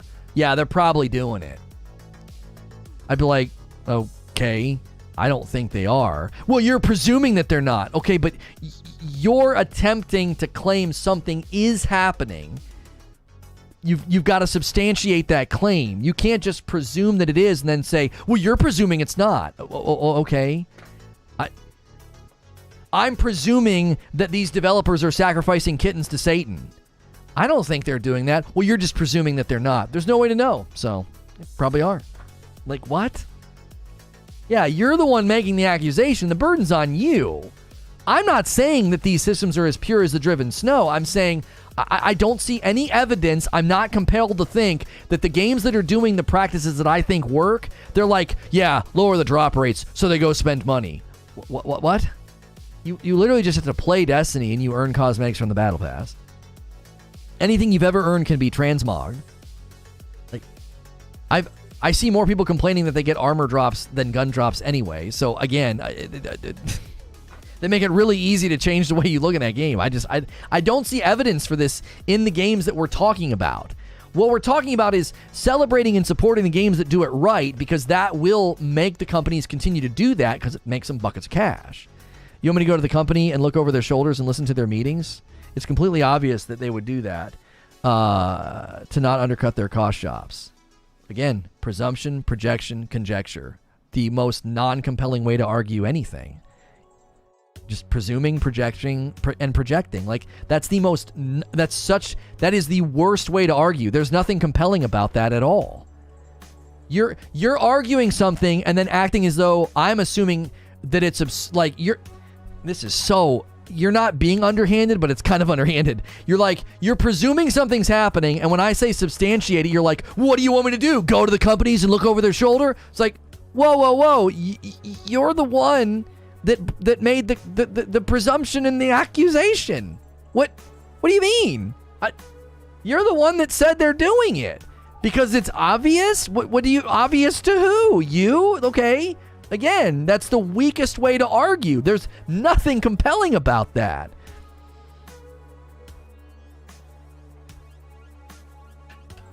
You're not compelling me. I don't think you're compelling anybody in chat with that argument. It's very weak. That's not meant to be an insult. It's just not a very strong way to argue a point. You'd have to substantiate it. You'd have to do data points and spreadsheets and say the drop rates of these items have a marked decrease as soon as they introduced a cash shop. You can see this trajectory here, and the earn rates and the drop rates, blah, blah, blah, blah, blah, and we've calculated the likelihood of somebody earning everything in the game, blah, blah, blah, blah, blah, and you'd have to do all that because that would mean you're substantiating your claim as opposed to just making it. It's because I'm talking about you and chat, so I'm trying to cover all channels of comment at the same time. not just your view and comment, makes it hard in YouTube chat. I'm not going to pretend that it's easy to debate me because it's 200 characters. I'm not saying that, but you've got Discord. The cash shops don't work unless people are enjoying the game. If they're manipulating the game to serve the shop, then the game suffers, the player base is lower, and the less microtransactions are sold. Right, that's why when people like flew off the handle about Anthem because the micro store pictures got out, I was like, chill the frick out. If the game is good, then people will support the cash shop. If the game is bad, then who the frick cares? My opinion on DLC and cosmetics is that I will buy them if they 100% cannot be earned through normal gameplay. Huh? I don't care about spending several $100s over the course of a game's lifetime. I would shell out $300 up, but I wouldn't shell out $300 up front because I expect a lot more content to be provided after that. You know, Graydon, I wonder if you just made a really great case against Hilly's position. It's more consumer protection if you volitionally choose to do it over the months and years than making you pay it up front. Is it not? Because if you pay it up front, what if the game sucks? You're out $300. So I actually think what Graydon just said is a wonderful pushback and refutation to Hilly's idea, because Hilly's idea is way less consumer protection because you invest significantly more money at the front end and you have no idea if it's going to be worth it 6 months from now. Over time, you slowly spend money in a game because you're enjoying yourself. That's a wonderful relationship. That's far more healthy.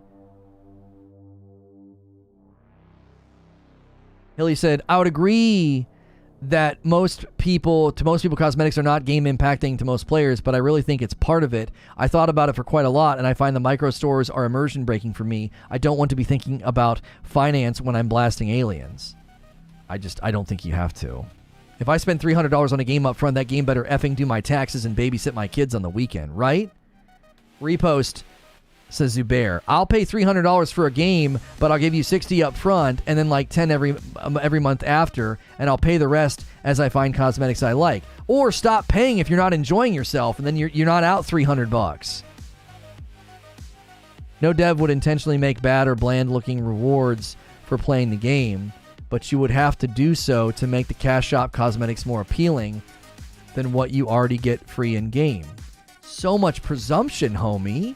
You're presuming that they need to do that. The optional cosmetic items in New World and in Destiny, there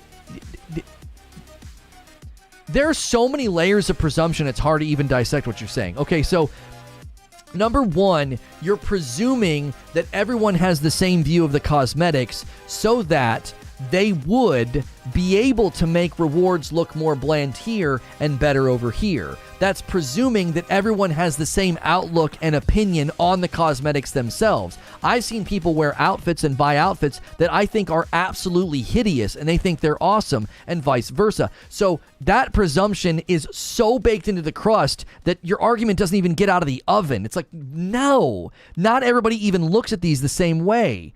To one man, a bland piece of armor is beautiful, and vice versa. The second thing you're presuming is that they can't make good in both realms. That's another presumption. It's a presumption stacked on a presumption. It's like you're presuming everybody looks at the cosmetics exactly the same way. So one thing that's bland and one thing that's awesome, that's a clear delineation of quality because, oh, yeah, I'm going to go to the cash shop now. And on top of that presumption, you're baking another presumption in that they can't just make both things look dope. There's too many, it's presumptions all the way down. They have psychologists for it, how to manipulate payments. As for me, it says it all. There are obvious exceptions to the rule. You've not even established the rule. What games are doing this? You haven't even established the rule. You presumed it, but what game is doing this? They're putting trash in the game and good stuff in the cash shop. And how are they even being successful? If it was happening and that obvious, how would that not get sniffed out by the community? Everything I earn in the game is yellow. Like, it all looks ugly. It looks like somebody peed on me. And everything in the cash shop is rainbow and flashy and sparkly. Like, what game's doing it? All sports games? We're not talking about sports games. Sports games are in a whole other category of nonsense that we're not talking about. Grocery stores have psychologists as well. Yeah, every company in existence consults psychologists with their marketing. The market research, the marketing teams, the marketing firms that handle the commercials you watch, the advertisements you look at, the signs in Kroger, it's all combed over by experts to get you to spend money. So, the fact that companies do it for computers and, video games has no sway in the argument. Everybody does it because they're trying to get your money. This is a cash grab. Everything's a cash grab. They want your money.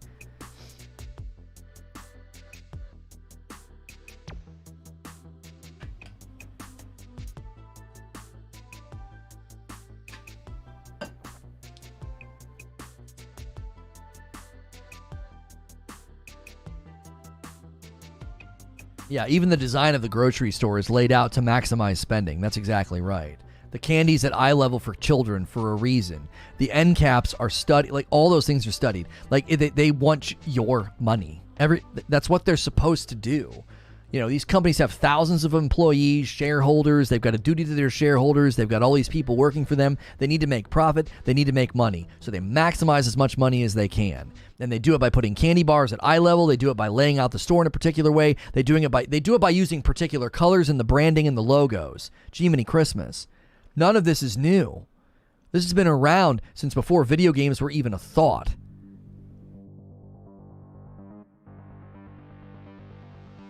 The difference is the economic situation of the individual gamer. Not everyone has $300 to pay at once. Some do, but it's neither fair nor successful model to set the price at $300. And as I said, Graydon, I love what you brought up because I really think you brought up a glaring fault in charging people all that money up front, because that's way less consumer protection. Like, you're not as protected as a consumer. That would be like somebody asking me, hey, we're going to do 6 seasons of this show. Give us $150 now to be subscribed to watch it over the next couple of years. And I'd be like, I don't want to do that. I'll pay to subscribe to the first season, and then I would then continue after. That's a healthier relationship. I have no idea if I'm going to value your game at $300. I haven't played it yet. I don't know. I don't know if the cosmetics are going to look cool, or the content looks going to be fun, or the seasonal content's going to be lucrative enough or substantive enough to keep me playing. I don't know any of that. So why would I give you $300? It's absurd. No one would do it. You wouldn't do it on a TV show, and you certainly wouldn't do it for a video game because you got no idea. But you might spend that kind of money over time. How much money do you think the average Destiny player has spent? How much? Hundreds and hundreds of dollars over the years. That's a healthy relationship, because they could have walked away at any point in time and started saving their money if they decided they didn't like the game anymore or the practices. That got your $300 up front. How would you have felt in some of those bad seasons? How would you have felt? You'd have been like, oh man, they got me.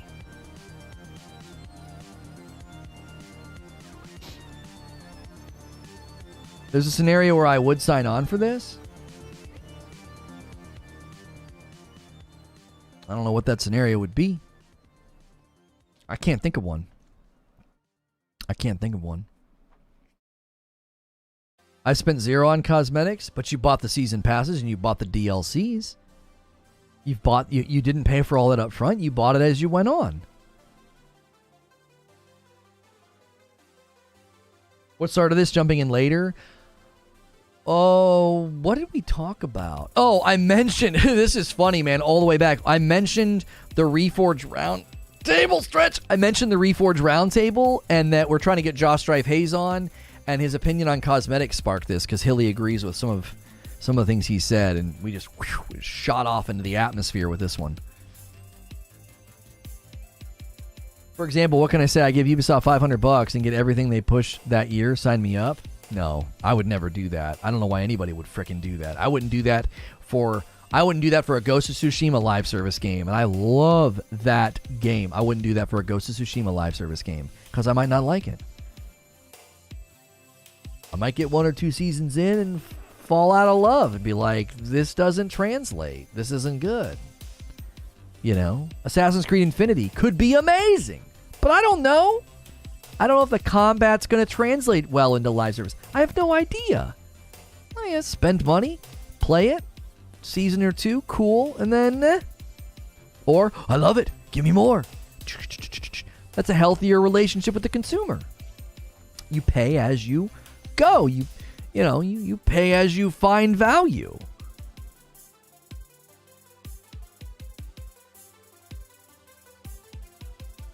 Forgot the UB hater was going to come running? No one's hating on UB. That doesn't make any sense. It doesn't matter who the company is. Nobody responded in shock at your statement, creature, because you said UB. That has nothing to do with it. You said you would willingly give a company $500 for a game so that you get everything for that year. You don't even know. You don't even know what the game is. I wouldn't do that for Ghost of Tsushima. If they're like, $500 for a Ghost of Tsushima MMORPG, I'd be like, can I give you $50 first? $100? I don't know. Less? Yeah, I might not like it. I might get 3 months in and decide that this isn't for me.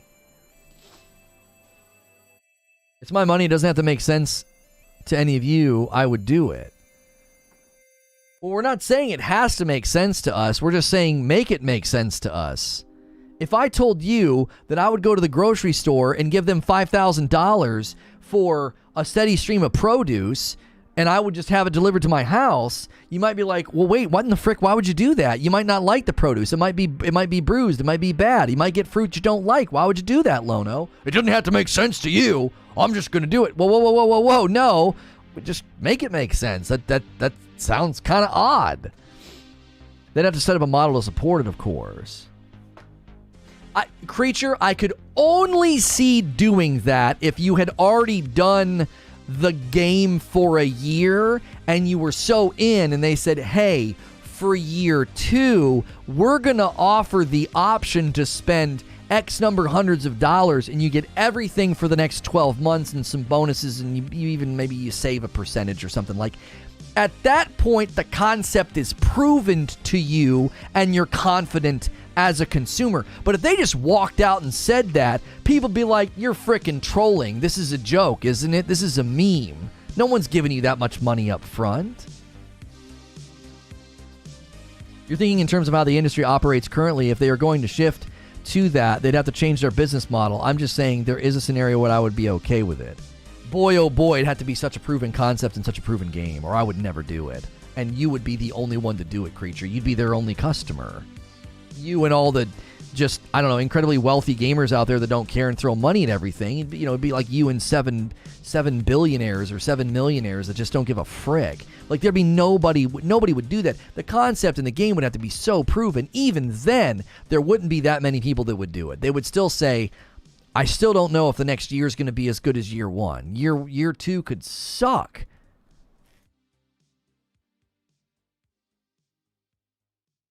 I didn't have a live service game in mind with 300, but if a game requires that investment to support 1 to 2 years, I also said if I thought it was good, a title asking that would have to win me.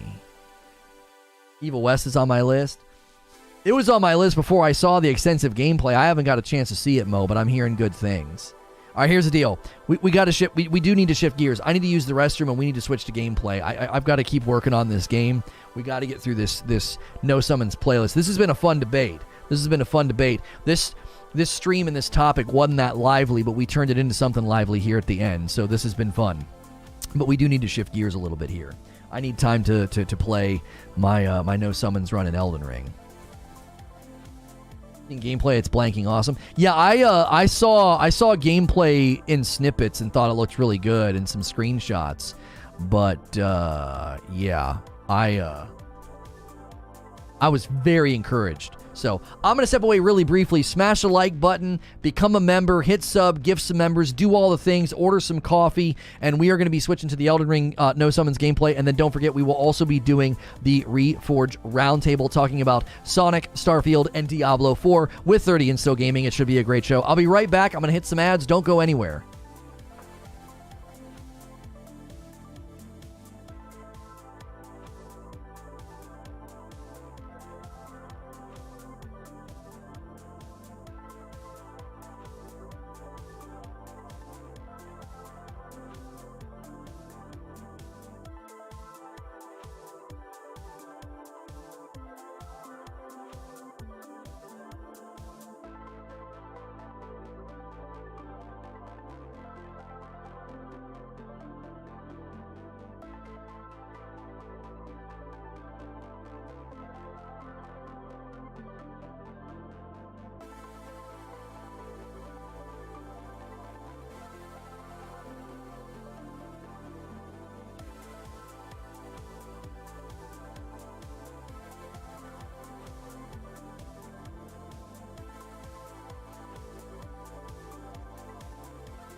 Good news, chat.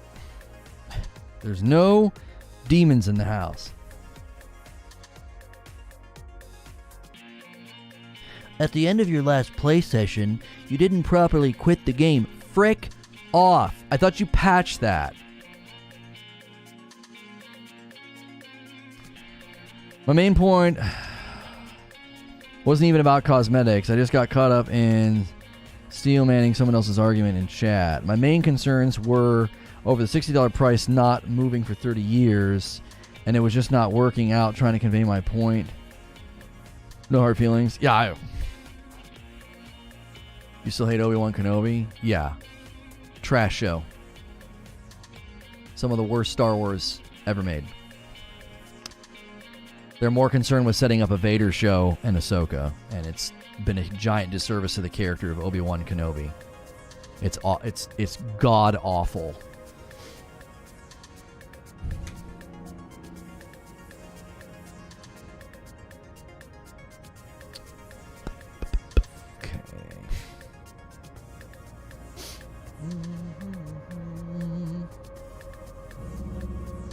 Okay.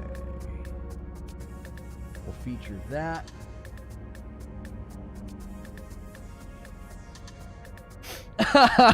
That's such a great tweet barrier. It just gets worse and worse. It gets worse and worse, Dylan. I'm never going to convince the people that like it because they were so starved. My diagnosis is that people were so starved and burnt by movies 7, 8, and 9 that they think this movie is like this wonderful, you know what I mean? Tim the Tapman has a lot to say on Twitch's recent ad revenue changes. Thank the Lord above. I'm on YouTube right now. Holy F. I love watching that platform hurt itself. It's like my favorite thing. It's like a hobby for me.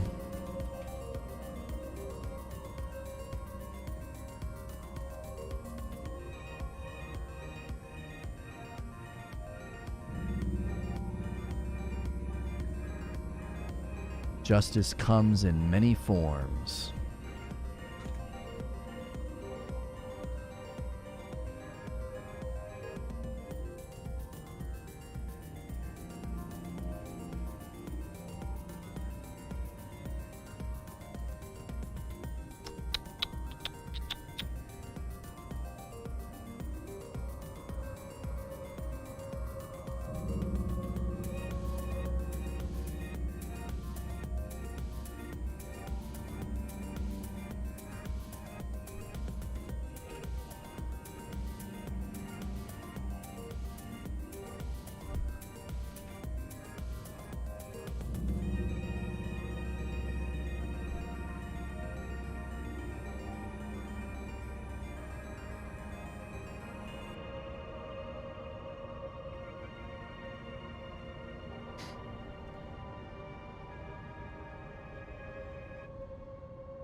Continuing our Elden Ring, no summons run.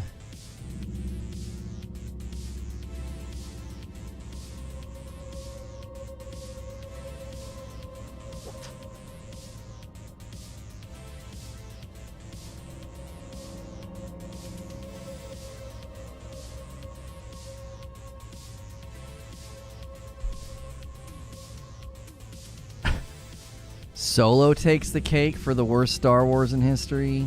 Jiminy Christmas. Okay.